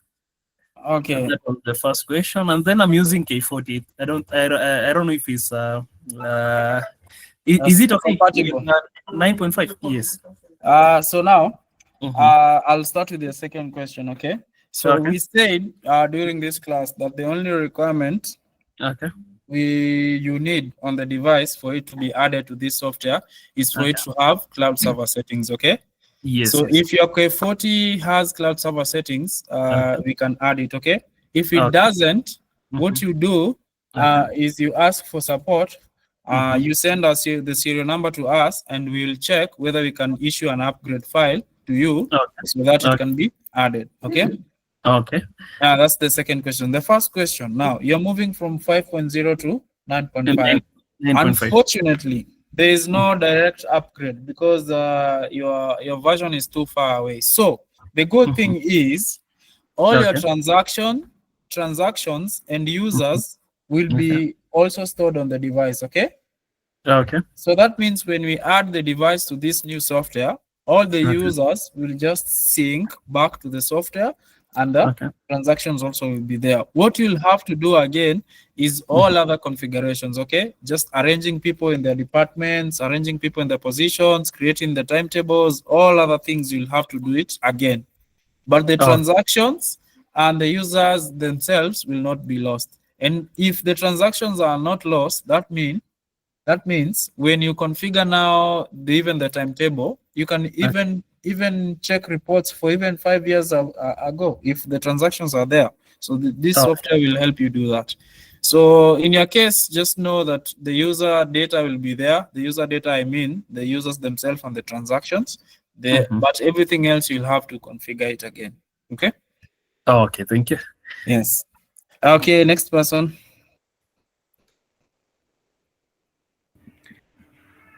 On Anthony's question, Yes. you've said all the details will still be on the device. For I his mean case, the user data. Specifically, I said user data. Okay. User data, I mean the employee name and ID and the transaction. Okay. I'm adding there. Supposing you upgrade the device and then on the device type, he has to change from say AC to T&A. I think the user details will disappear, will be deleted. Okay. So luckily, we have some way around this. Okay. So the good thing is if your device is AC, okay, Yeah. we can try and secure the transactions by adding it to an access control software. Okay, but this is just a way. We can try adding it first to access control software and back up all the data from there. Okay. Number two, we can try using the USB drive. Because when you change from AC to TA, usually you lose all your transactions, okay? Because the TA is for time and attendance, AC is for access control. The transactions are stored differently, okay? But in your case, the best thing I can advise you is this, okay? And this is what we usually tell the clients, okay? Is, for example, right now you're trying to move now the device from AC to T&A, okay? All the reports that you need, okay, all the reports that you need, you save them on the software. Okay, so in case you're using maybe an old software, you make sure you generate all the reports you need and save them. Okay. Okay, after you've saved your reports, you can back up the data, the device data, using a flash drive. Okay. And then after you back up the data using a flash drive, then we can proceed to add the software on our new now attendance software. Okay, so what does that help you? First of all, when you save all your reports, because this I believe is for a client, okay, the client will still have access to their reports, okay, because you can export all transactions and Excel file, they'll still have all reports you can export. The client will still have, okay. When you back up using the flash drive, that means you have a backup in case something happens and you need to revert back the device to AC.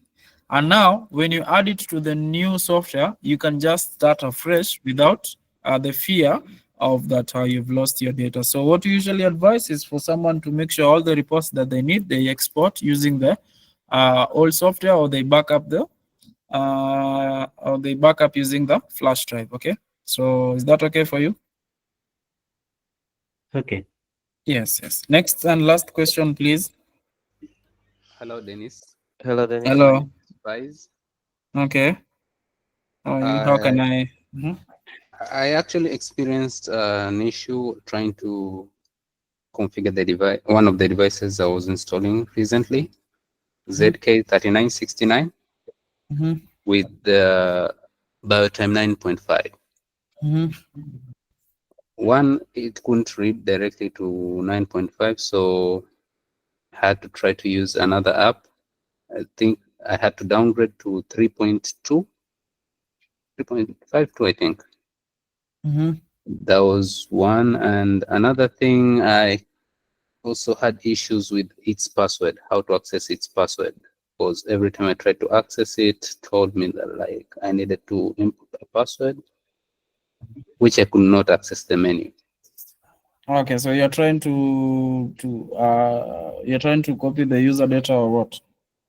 Actually, this was the first time the device was being installed. So I wanted to access it so that I could at least put in user data.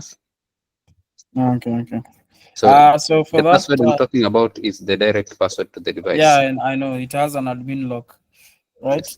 Yes. Yeah, so for that you need to schedule for a support session and somebody will help you check the device. But based on the name of the device, I'm even suspecting it's not for this region. But just schedule for a support session, and and someone will assist you, maybe remove the password. What I'll recommend you to do, actually, because with those devices like ZK369, yes, I'll recommend you advise the client to upgrade to another device. Because some of those devices, you'll find mostly they're either not for this region, so you'll have trouble copying the user data. If you already have user data existing and you're trying to back it up, the employee data to come here on the software, you'll have a lot of trouble. And secondly, you find that they are older devices. Okay, so they're not the newer model, so they might have challenges communicating with the web-based software. So the first option is for you to schedule for a remote session. Someone will help you check. But my recommendation personally will be for the client or for you yourself to advise the client, or if you're the client, to change to a better device. Maybe like a Sense Phase 2A, which is actually cheap. Okay. Okay. Yes, thank you. So thank you guys. Okay. So I'll proceed now to the workflows. The workflows are a bit I need you to pay attention, okay? And then after immediately I finish the workflows, we'll have a session, maybe like 30 minutes, 1 hour, whatever. Any question you have concerning the personnel model that I've just taught, you can just ask. We can do it practically if it's possible. I'll demonstrate it, and then we'll be okay. Okay. Now, I hope you guys are understanding. Okay. So now we are headed to workflow. So workflow is a different part of this software. Okay. And I mean different in terms of what? Workflow is where you now give approvals, okay? And this is mostly what some technicians fear to implement, because it takes a lot of testing and time before you implement it the correct way, okay? Because each organization has different types of approvals, okay? But I'll be explaining it to you today in the simplest way I can so that you can understand, okay? So I'll start with the workflow role, okay? So what is a workflow role? Is basically what permission or what rights this person has, okay? So let's say, for example, you're trying to create approvals for leave. Now, and in that company, the HR is the person who is approving these leaves, okay? So those rights of approval for leave goes to the HR. So the role itself for approval for leave will be for HR. So the HR is now going to be approving the leave. Okay, so what do you do? So for example, now I'll be using an example for leave. We are saying in our example, the HR is the person who is approving leave for every employee. Okay, so we want to assign the HR the role of approving leaves. So we are going to add this role. We're going to give it a code. Let's give it a code 100, and we say the name is approval for leave. Okay, approval for leave. And we say this person approves leaves. Okay, so click confirm. So the role is approval for leave, and the description for this role is this person approves leaves. Okay, so the person we are going to assign this role will be approving leaves. Okay, so how do we assign? We just come and select them, the role itself here, and then we click the assign employee option. Okay, so now we have, for example, these 3 employees. Let's choose one. So we'll choose one. You can choose from any area, department, or whatever. Okay, or you can choose the specific or search the specific employee here. So this employee, when we click confirm, this employee under employee ID FNT003 has the role to do what? Approve leaves. Okay, because we've said this role name is approval for leave, and the description is that this person approves leaves. So we've already assigned that employee the specific role, and you can see when you click here under employee count, it shows here on the right the person who is going to approve leaves. Okay, so this is just simply what the workflow role does. It approves leaves. You can hear me, guys? Okay, now workflow role, we've said this person approves. For this role that you're using as an example, we've said we've creating a role called approval for leave, and this person approves leave. So the role, we've said you're giving the rights for this person. Okay, now we proceed now to the workflow builder.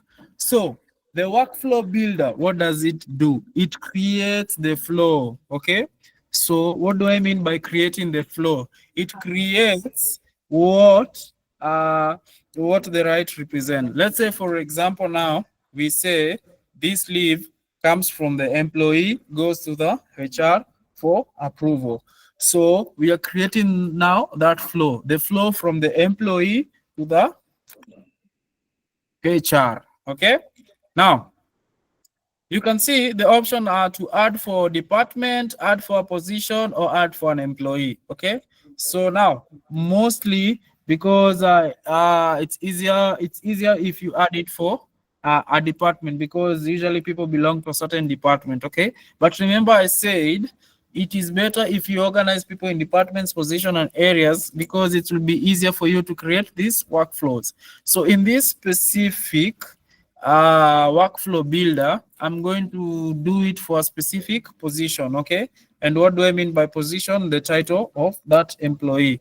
So I'm going to select a certain position, and this position, all their leaves will be approved by the HR. Okay, so let me choose add for position option. Now automatically it is assigned a code, but you can change this code.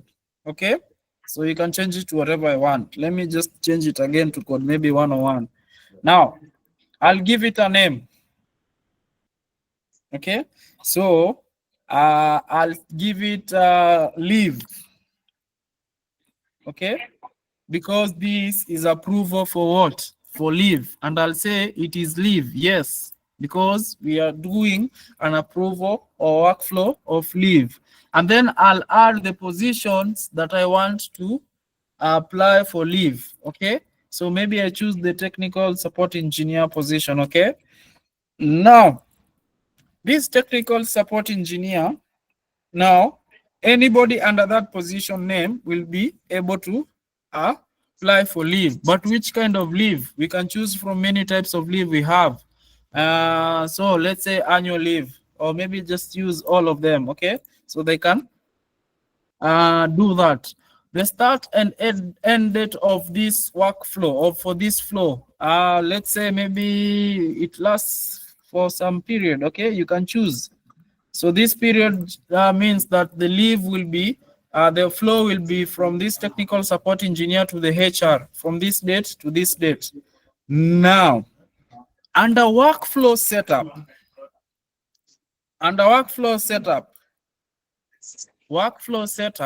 we are going now to describe the flow. Now, there's one thing called approval scope. So, approval scope defines what? Defines whether this leave is going to be approved on its own department or with someone who is not under that specific department. Like, for example, the technical support engineer is on a different department than the HR. So the approval scope, we say, is for all, because this person called the HR is going to approve this leave for a technical support engineer and also other people, but the HR and the technical support engineer are on different departments. Now, the approval role. This is the role we created. Remember, we created this approval for leave role and we assigned it to the specific person we call the HR. Now, the notification scope. So the notification scope defines who will be notified. Is it just people on their own department, or is it people on all departments or whoever is concerned, okay? Now, so we say maybe we just want people from that specific department that the technical support engineer or the position is or whatever to be notified, okay? So now we are supposed to create a notifier role. But now, let's just keep it like this. Now, for the approval scope, okay, we've already defined that the approval scope is for anyone or anyone who is also not on the specific department. And the role, we've said that we've assigned this approval for role for the person we chose where we're creating the workflow. Okay, so the notification scope, this is an option. Okay, this option means that specific people will be notified. So let's say, for example, for a minute, let me cancel this. Let's say, for example, we want the HR to approve the leave, but we also want the departmental manager for the IT department to receive a notification on the same. What do? We go back to the role, okay? And we say we are adding a role number, maybe 101, and give it a name. We say notified. This person will be notified. And then we say this person will be notified for leave. Okay? And we click confirm. And then we add the employee by selecting the role and selecting the person. Let's say we select this person. Now, when we go back to our workflow builder and add this for the specific position that we had chosen here early on, let's say we have chosen this and then we have chosen this. We said it's a type of leave. We said all leaves, the date, the effective date. We've chosen it. Okay. So guys, now on the workflow setup, remember the approval scope, we said it's anyone, doesn't have to be on the specific department, okay? So the approval scope is for anyone, but for this specific approval scope, we are going to assign it to the person who is under the approval for leave, okay? So that's the HR. And for the notification scope, it's on its own department, and then we are going to choose the notified person. Now, in this case, what we've created is this kind of leave workflow. Okay, so the workflow is for any kind of leave. It's for the position technical support engineer. It starts from this date to this date, and someone who's outside the technical department can also approve, okay, for leave. I can approve this leave. And we are doing that because of what? Because we've said the HR is going to approve. That's why the approval scope is all, because the HR is outside the IT department or the position which this department belongs to, okay?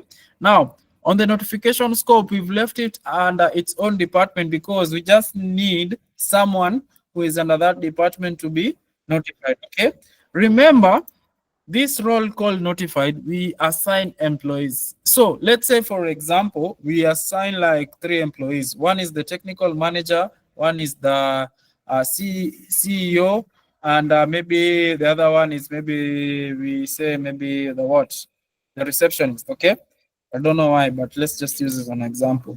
If I say the notification scope is on its own department, and I choose this notified, and we've added these three people under notified option, that means only the person who is under the specific department this position belongs to will be notified, okay?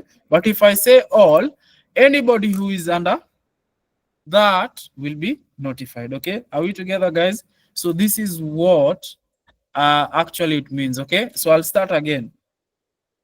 The workflow role defines the name or defines the rights, okay? So if, for example, it's for leave, it's for training, you create this and assign the rights to a specific number of employees, okay?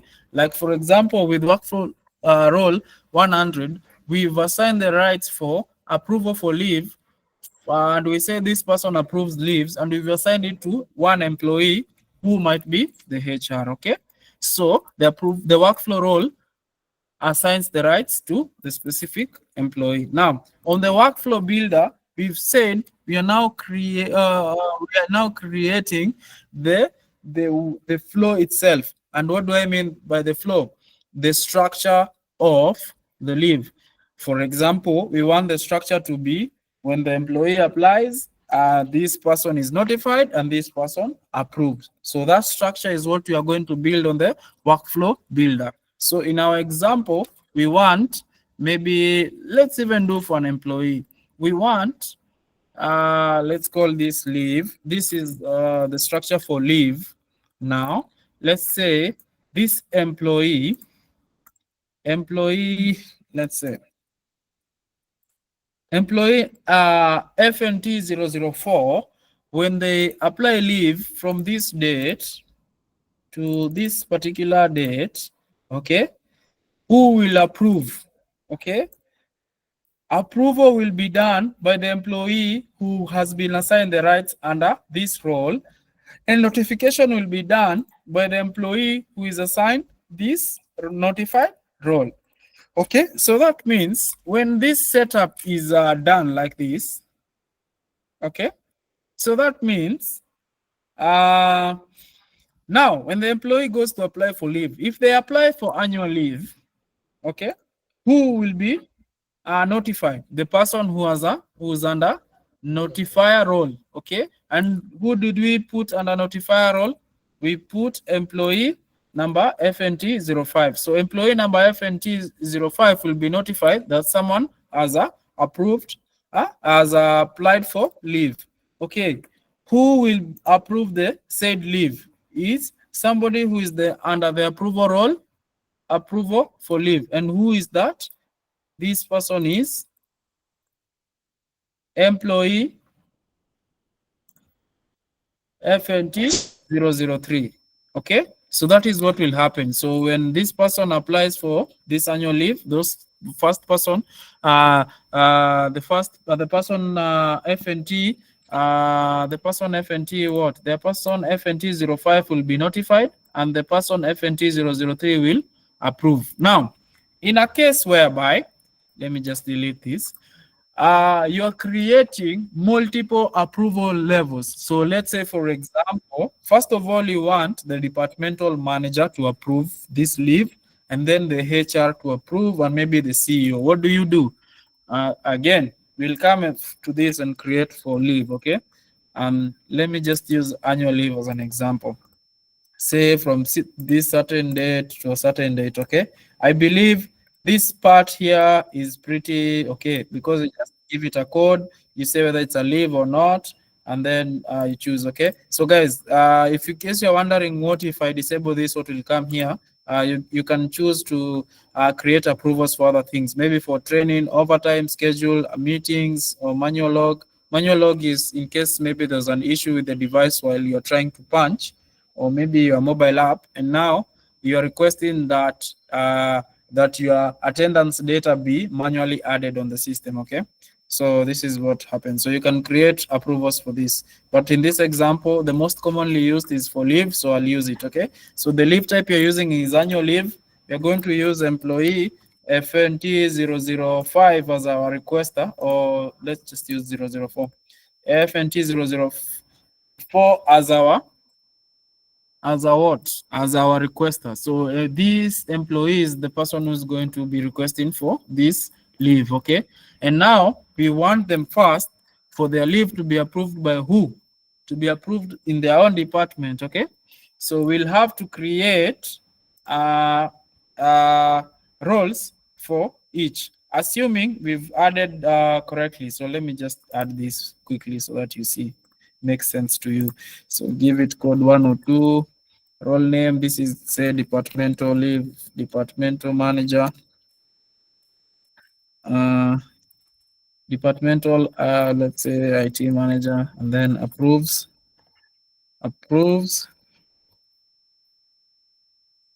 leaves in IT, and then confirm, and then we can add another one for maybe the CEO, code number 103. Role name, we say CEO leave, CEO leave inaandikwa aje, approval, say description, final boss approval, okay? Final boss leave approval, okay? And click confirm. Now let's assign employees to this. You can just assign any, just don't worry about it, okay? Let's just assign for this example, okay, just like that. So when we come to our workflow builder, now we are trying to first of all create multiple approval levels. That means for this certain employee, when they apply for leave, their departmental manager will first approve, maybe the HR will then approve. After the HR, the CEO will approve, and then their leave will actually be officially approved, okay? So we'll give it the name leave, and then we'll give annual leave, and then start date, maybe to that particular date, like that. And then now we'll just put the approval role. So first of all, who do we want first to do it? We first want who? We first want the departmental to approve, okay? And then we'll add another one, okay? So on this other one, who do we want to approve next? We want the HR to approve, okay? And then we'll add another one. Who is the last person to approve? It's the CEO, okay? So in this case, you can see our workflow starts like this. Starts with the approval scope by the departmental IT manager, goes on for to the approval by the HR, and then goes again to the CEO. So now, if I choose the employee who I want to do this here, and I click confirm, okay? That means this employee, when they are looking at their self-service, and we'll do this test practically when we are under the attendance module, okay? This employee, if they apply for leave, firstly, who will approve? It's the what? It's the department, okay? And then departmental manager, then the HR, and then who? the CEO. Okay, so until all these three people approve is when the leave will be successful. In case you're wondering why I have not put the notification scope, is because the approval scope, every person who's under approval scope also gets a notification to approve the leave. Okay, so they'll still be notified this person wants to go for leave. But in case you need someone else to be under the notification scope, you know now how to add. Okay, so maybe you want, and before if the departmental manager is approving, maybe you want the supervisor first or his assistant to get notification, you can just add. But now at least you see how to add. So that is how you do the workflow. Okay, on the role, we've said you are creating or giving rights to a certain employee in terms of what you want to achieve. If you want this person to be an approver for leave, you create the role for them, assign them the rights by assign these rights to an employee. Okay, on the workflow builder, we said you're creating the flow or the structure of how the certain role or the certain type of approval you want it to go. So if it's for leave, you're creating a structure for leave, whether this person first will have to approve this other person, something like that. Okay, I hope you're clear on that. So I'll just quickly go through the configurations part here, and then I will finish for this session, and then we can have a session for questions for anything you want to ask. Okay, so under configuration on a document, here's just you're creating the types of document you want to see. So if you want maybe to see IDs and upload IDs for each employee, when I add it like that, when I go back to the employee themselves, when I go to document here, when I try to add, I can now add work permits and IDs. Okay, so something like that. Custom attributes, any other details about the employee you want to capture, but it's not there. Maybe my favorite one to say is marital status. I know it's something that's not tracked, but it's just something to say. So maybe you want to track this. Okay, this marital status is not under any field there to fill under employee, but you want to track it, so you just add it as a custom attribute. And then when you go to employee and you want to add this data, let me just click add form. Should be somewhere. Where is it? Where this private information? It has not appeared. Oh, sorry. It should be under an employee itself. Where is this? Where is this? Really, it has not appeared. Let me check. Check. Configuration. I've not enabled this. Oh, sorry, guys. My bad. Let me enable it. So when I go back, I should see it, right? Should see it somewhere. Yeah.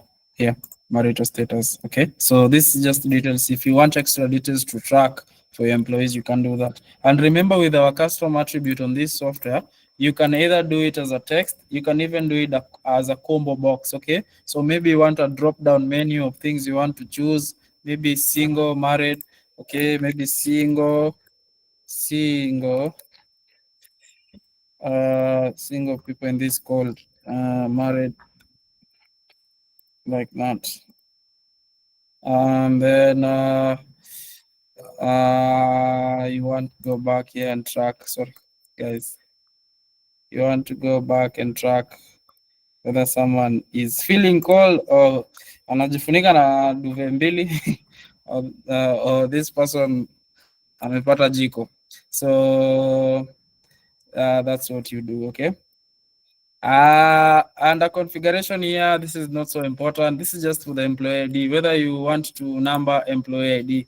So when you enable this, if you save, that means when you are adding someone, let's say this is what you are adding. When you click add, automatically it auto assigns the next employee ID. So if I just fill some things here, it should automatically just, filling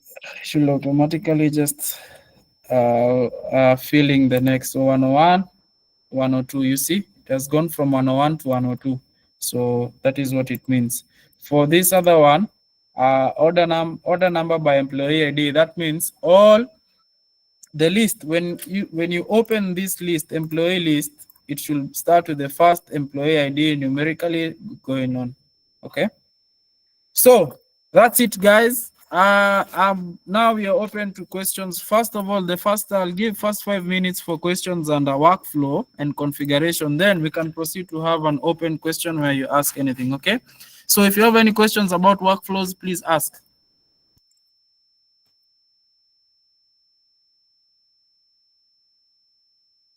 Any questions? Workflow. Raise your hands and ask questions about workflow and configurations. I know it's lunchtime. You guys must be hungry, but you must have questions. Have the hunger for questions. Yes, we can start by the question by Kalema Ronald. Oh, yes. Some people are going for Friday prayers. Sorry, guys, I didn't know. You can ask questions. Yes, thank you very much, Dennis, for this session. Mm-hmm. Now, I have a question about configuration. Yes. Can I configure, like, suppose I have an employee whereby there's a first, like a day shift, like he has multiple shifts in a day, whereby he can work from morning to 10, and then from 11 to 1, and then from 2 to 10, like that. But for a single person, is it possible? Yeah, that's possible, and we'll cover that under the attendance module. I'll show how to do that. Okay. Yes.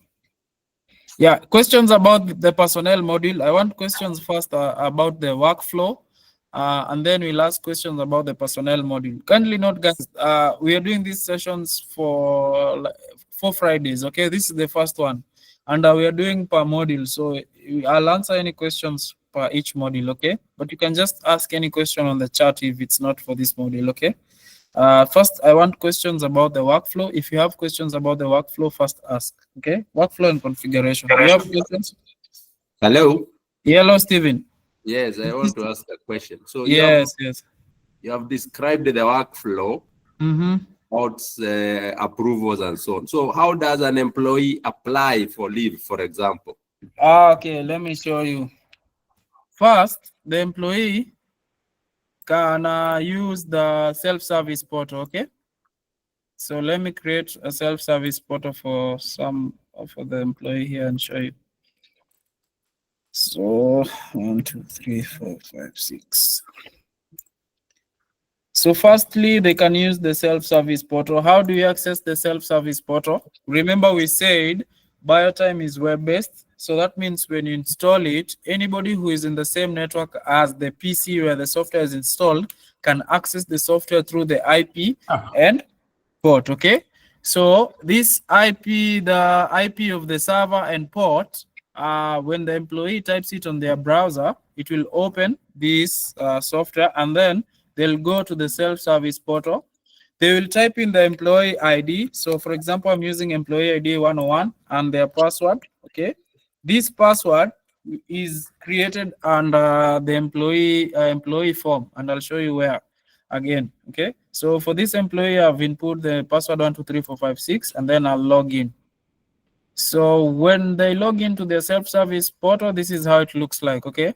So they have attendance here, payroll and meeting. Okay. So under attendance, they have on the left here the option to request. So they can request for leave. Okay. So let's say, for example, I added something for certain employee. Let me see. Let me see if it will work.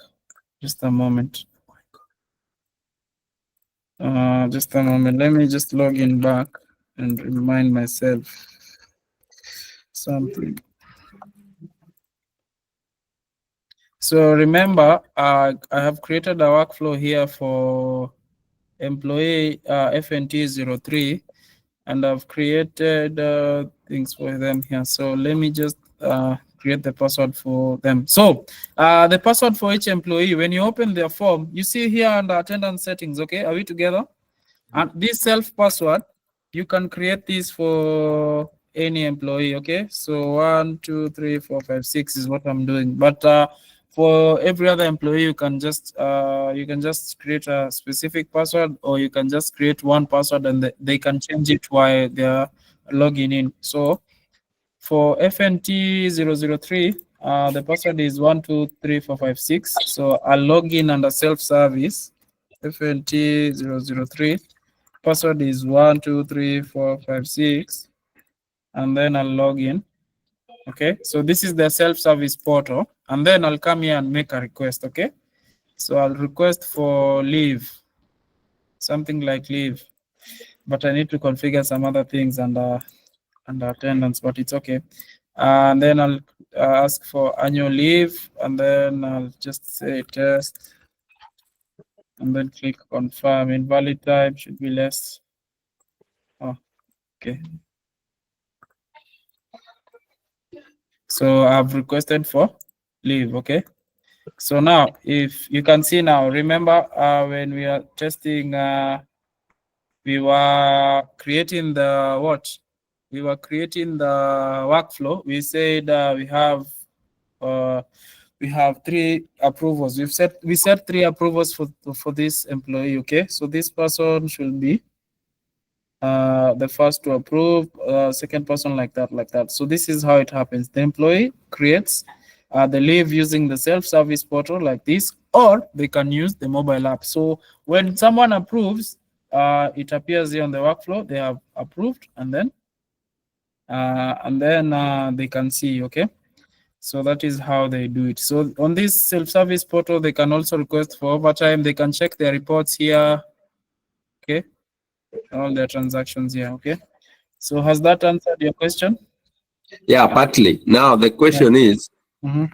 how does the approving authority get the notification? So under system body, which will be our last lesson, I'll show you here. Okay, emails. You see emails. Oh, sorry. Email configuration will be done. Okay, so email configuration here will be done. So here under system settings, these settings. Okay, we'll put an email here. So this email is what will send the alerts. Okay, so when you come after you've configured the email, under alert settings here, you can see we have for leave, it's enabled. Okay, so you can see approvers can get email alert here. So they'll be notified via email. Is that okay?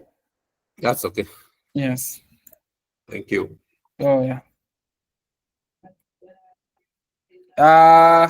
Any other question about workflows? I hope you've understood. I needed people to learn workflows today because it's something they don't usually configure. Okay. So now, in case you don't have any question about workflows, you can ask any question now under personnel module or anything about BioTime that you need to know. Any question now? Any question? The floor is open. Any question you want to ask, you can just ask. Okay, hi Dennis. Hi. I'm speaking to. Abel. Okay, hi, Abel. Companies credit. Okay. Quick one. I'm having a challenge setting up the shift. Mm-hmm. I just got the license for 9.5, and I have about 16 branches. Okay. I'm on board 8 devices at the moment for head office along Gong Road. And I'll be moving to the branches that all over Kenya. At the moment, I can't do reports since there's no shift, and the shift is Monday to Friday and Saturday. How can I? Yes. So you want to create multiple shifts or what? Yeah, shift for the staff. What by the time I do reports, I'll be able to get an accurate report on attendance. Yes. Yeah. So you said they work Monday to Friday, and Saturday 8 to midday. So you will create 2 timetables, right? Here, you'll come under attendance, you create 2 timetables, one for Monday to Friday. Okay, you'll call it Monday to Friday. Okay. You give it its rules and then click confirm. Then we'll create another one for Saturday. Okay. Okay. Like that. Can you see my screen? Yes. So we have 2 timetables, Monday and Saturday. Monday to Friday and Saturday. Okay. Then under shift, you will create one shift, okay? One shift. Then you will select Monday to Friday, assign it Monday to Friday, okay? Then unselect Monday to Friday and select Saturday, and then select the Saturday date. So as you can see now on our shift, Monday to Friday is under this timetable and Saturday is under this timetable, and then you'll click confirm, okay? And then you'll come and schedule here under schedule assignments. You'll add a schedule for all employees. Okay, you select all employees and schedule them for the particular period or whatever. After you do that, okay. After you do that, this is because of this date. After you do that, you'll start getting reports. Okay. So first you'll create your 2 timetables. You'll assign them to the shift, and then you'll schedule your employees. Does that answer your question? Yeah, true. I'll do that. Yes. I think yeah. you are. Yes. In case you have trouble, you can create a ticket on our website and someone will assist you. No, I had one with Edwin. I think Okay. Edwin assisted me on the cloud server issue, but which is fine now. Which is fine now. So Okay. if I just start, I can engage you. Okay. Yeah. Next question. Next question. Mr. Dennis. Yes, I'm speaking to Hassan. Yes. I wanted to know one thing. Mm-hmm. For example, you set the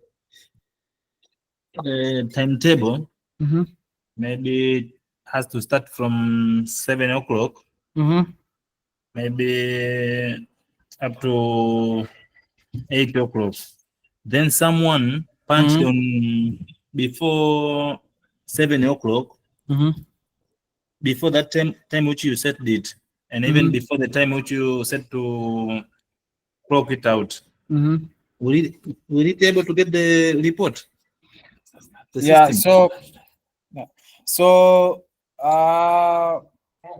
somebody is clocking before the check-in time, and Yes. somebody, yeah. So in our timetable, we usually have this check-in start time. Okay. So he check-in start. Can I speak to you in Swahili, or just let me speak to you in English because everyone else is listening also? So this check-in start time allows people to punch before the work time has started. Let's say, for example, you're supposed to be at work by 8. If you put this check-in start time at 6, that means anyone who comes between 6 and 8, they can still check in. Okay.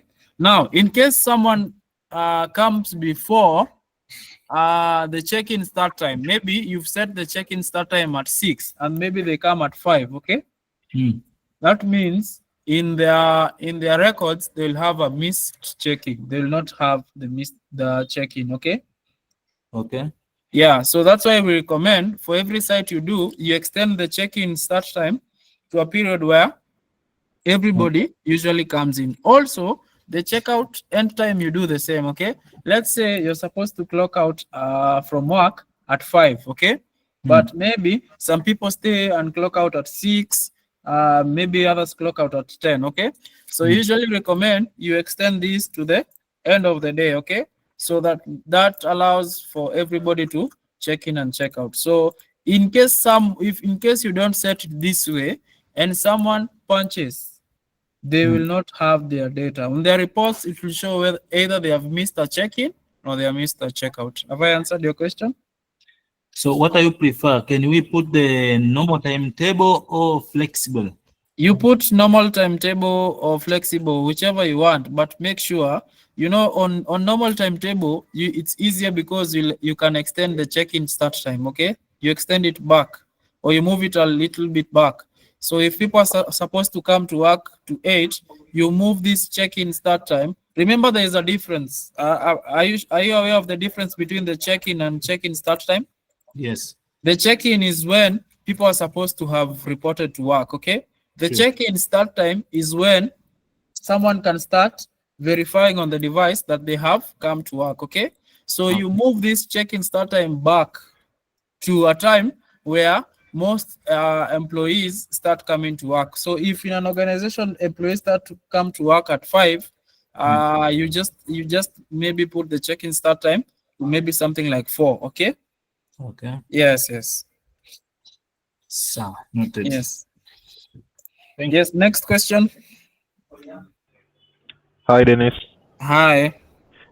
I have the Keiteko F22 device. I'm using it primarily for access control. Okay. Right now, it's using that CV access control. Can I integrate it with BioTime to use it for attendance? And also, how can I differentiate the reports on the attendance side? Because it's the same device which people use to, let's say, go in the building and coming out of the building. Yeah. Yeah. So actually, CV Access also does attendance. So you can choose to do attendance with CV Access. Because we cannot add one device to two softwares, okay? But we can use one software to achieve two functions, okay? So CV Access has both attendance and access control, okay? So you can just use CV Access for attendance. There's no need for you to install BioTime. Okay. Yes. Thank you. Yes. Next question. I wish to ask a question, Dennis. Okay. It is the opposite of what the previous callers asked. Now I have a device which I want to use for time and attendance, and it's on BioTime 9.5. Okay. How do I use the same device for access control, and how will it differentiate the timings and the access control? So our system, our attendance software BioTime has simple access control, okay? So on this simple access control, you can see my screen, right? You can set access time periods, okay? So what happens is when you're using the device for attendance and access control using BioTime, usually in case someone wants to access a certain place, okay, let's say the device is maybe on a certain door or maybe a certain place, okay? So whenever someone, let's say let's say the device is maybe entering the office, okay? The device is on the office door, okay? And then this device is being used for both attendance and access control using BioTime, okay? So the people you'll add here under this access time period, okay? Let me show you the period here. This time period here. This time here. The people who will be set under this time period. So let me show you the people here. You can just add. You can see like these people. If you add them to this time period, if they verify their door, they verify on the device, and they're on that time period, the device will open the door. But if someone has not been added to this period and they verify on the device will only take that punch for attendance, okay? So the device differentiates that you're doing attendance or access control using this software if you've been added to this time period, okay? So you add people on this time period. If you also come here to the employee, let me see. I don't know if that access setting is there. It's actually here. It's only here. If you come here to this place here, access control groups, okay? On every group here you see here, you can add employees. So you can add employees under this access group here. So by choosing this group, make sure the time period is okay, you can add the employees. So you can click this employee and click confirm. If I click confirm, already this employee is added to that access group. But that's how it differentiates. But my question is always this to someone who wants to do access control or time and attendance with the same device. What is the most urgent thing that the clients wants to solve? Okay, if it's attendance first, you use BioTime, okay? But if the client wants access control first and then attendance, you use access control softwares because they also have attendance. And here's the reason, okay? BioTime can do access control, but it will not give you accurate access control reports, okay? Because there's no reports here. You can't see who accessed when, you can just see transactions, okay? But if a client wants specific reports of who accessed which door where, it is better for you to just uninstall BioTime, install an access control software, and then use the attendance module on the access control software to do your your attendance check-in. So in your case, I'll suggest that you check whether the first priority of the client is attendance or access. If it's attendance, just continue with BioTime and do the simple access control. But if the client is looking for even reports and who accessed which door where, those kinds of things, you have to switch to CV access. Is that okay? That's okay. Yes. Next question. I think Julius is supposed to ask the question. Hello, Dennis. Well done. Yes, thank you. Well, me and my colleagues, we have been on and off. I'm just requesting for the audio, for the recording, if possible. I've seen you in recording. I don't know if you can be able to access it so that when I get time, I go through it when I'm alone. Yeah, I think it will be shared by the marketing team. Okay. Hi. Thank you. We'll compile the recording and share by latest Monday. So you'll receive it on your email by Monday. Okay, thank you, please. Thank you. Okay, next question. Hi, Dennis. Hi. I wanted to inquire about the auto shift. My name is Grace. Yes. The auto shift. Let's say you have employees. Some can work day and others night. They keep on changing. How do I design that timetable? Okay, so I'll show you. First of all, you'll create a morning one. Okay, assign it its rules and then create it. Okay, can you see my screen? You can see my screen. Yes. Then you'll create the night one. Assign it its rules. By rules, I mean which time it starts and everything. Okay. So I have my two timetables. I have morning and night. Okay. Now, I'll then proceed to shift. Okay. Then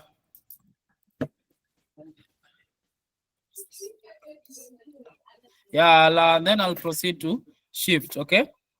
Under shift, I'll enable this auto shift feature. I'll use one shift. Okay, and then I'll select the two shifts that I have and assign it to the days that these people work. Okay, the two timetables, I mean. Okay, so I've selected my two timetables, I've assigned them and clicked confirm.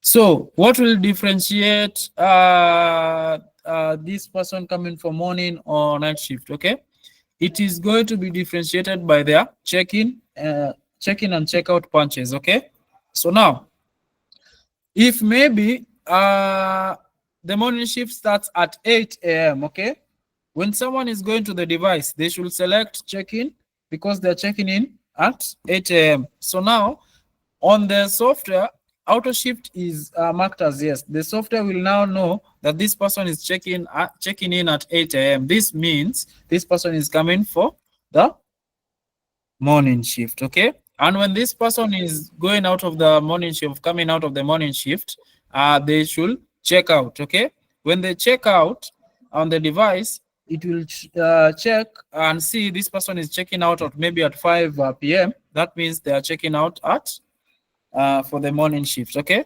now for the person coming for the night, the same. So your employees must accurately check in and check out on the device for the software to know. In case you're wondering, these people might be changing. Maybe one is morning today, tomorrow there at night. The software will know only using the check-in and check-out time. So you don't need to have to schedule these people all over. So if the check-in time and check-out time is check-in time and check-out is okay, the software will automatically on the reports know that this person is coming for the morning or night shift. Does that answer your question? Yeah, thank you. Yes, you're welcome. Next question. Hi, hello. Hi. My name is Regan. Yes. I have a client who uses V3L. Yes. And they use it to open the door for access control and at the same time for time and attendance. Okay. Is there a way that I can maybe use for access control? They do facial recognition, but for time and attendance they use biometric.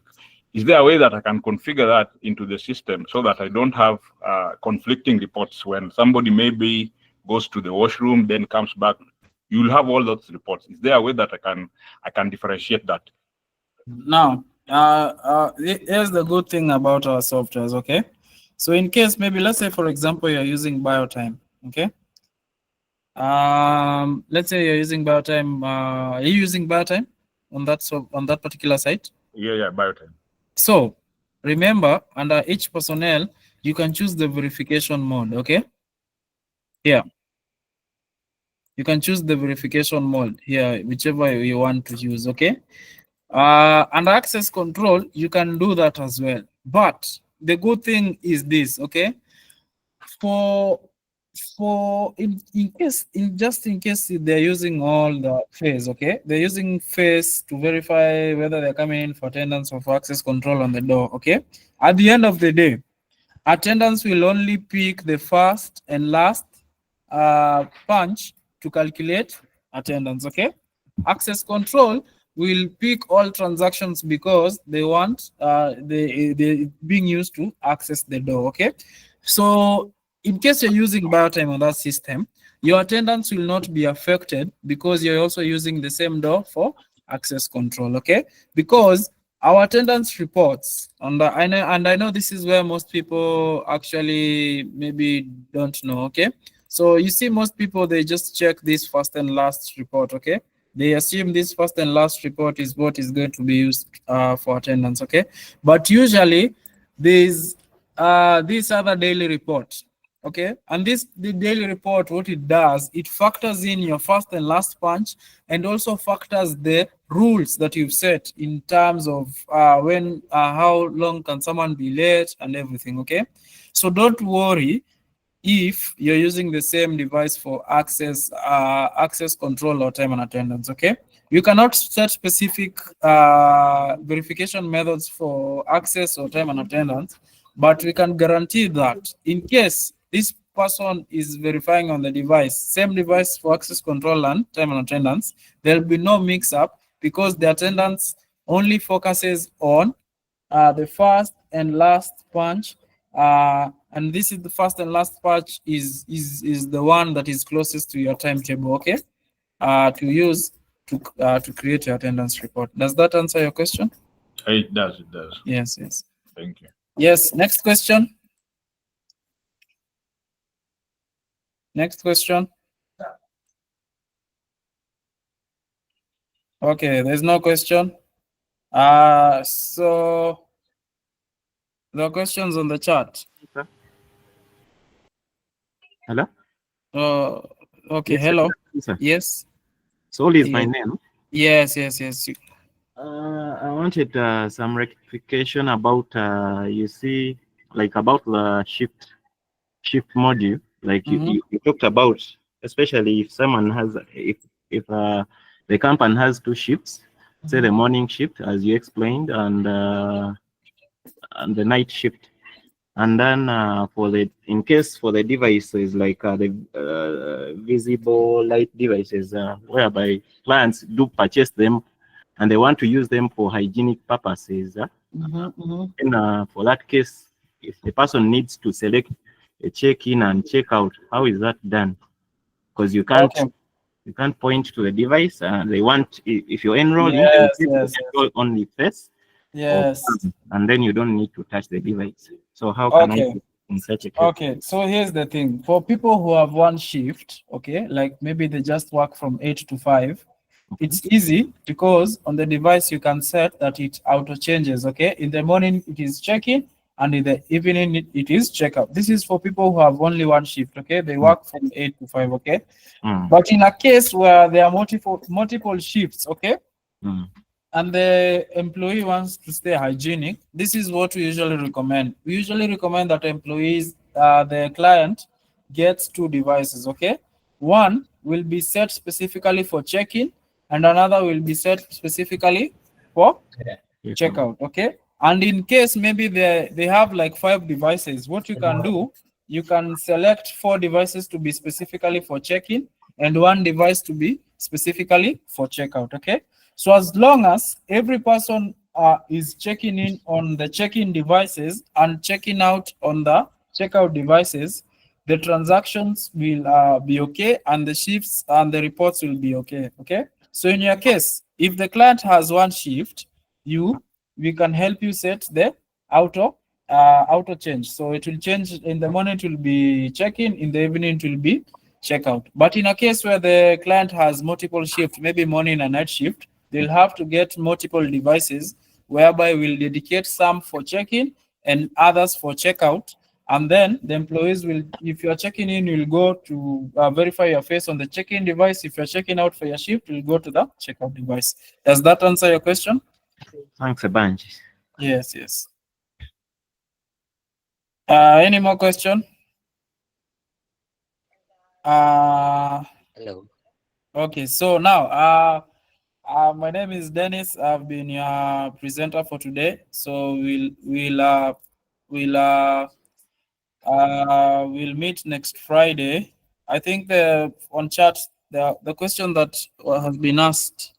There's someone who has asked, I have no microphone, but let me ask, if a school has following shift, morning 6 to 8, classes 8:30 to 10, then break time, then another shift from 11 to 1 p.m., lunch break and whatever. I see. Yeah. If Kazibwe Richard, we can do this all shifts. We can just set them, but remember, for each timetable, they must check in and check out. Okay. Yeah, they must check in and check out. So they must have accurate check in and check outs. Okay. So whenever they're coming out from their 6 to 8, they check in and check out. So you can have dedicated devices for check in and check out. I hope that answers your question. Okay, so the training is going to be done every Friday from 10 a.m. So this has been the first session for the personnel module. The next will be for attendance, the other one for access, and the next one for system. Okay, so in case you have any consultations you need to do for any attendance solution, my name is Dennis. My number is, you can write it down. My number is +254. So let me even type it on chat. +254 +254 742 397 Okay, so you can WhatsApp me for any consultation on attendance solutions, and in case also you have 42397 I've posted it, and in case you have any technical support inquiries, let me show you where you can if you need any technical support, you can create a ticket here, and someone will actually check your ticket and support you. Let me just share also that link. Okay, so let me just share it. Okay, so here, so for those who want to tip the presenter, my number is also that number. But in case you need anything else, just WhatsApp me on the same. And I'll now hand over to the marketing team. I repeat, my name has been Dennis, and thank you for your time. Thank you, Dennis, for the great work. I have also learned a lot. I hope each one of us has as well. If you have learned something, maybe you can give us a thumbs up on the emojis. Let me see how many people have learned. A thumbs up. Let me see. Wow, thank you so much. So yeah, that has been the first session. I know that we have had some technical issues before we began this session. So we are going to be sharing the recording by Monday as communicated, and also on our YouTube channel. And if you have any questions, please make sure to forward them to Dennis or to our office number, and we'll be able to assist you on the same. I see people are learning so much, and that's our joy. Thank you so much.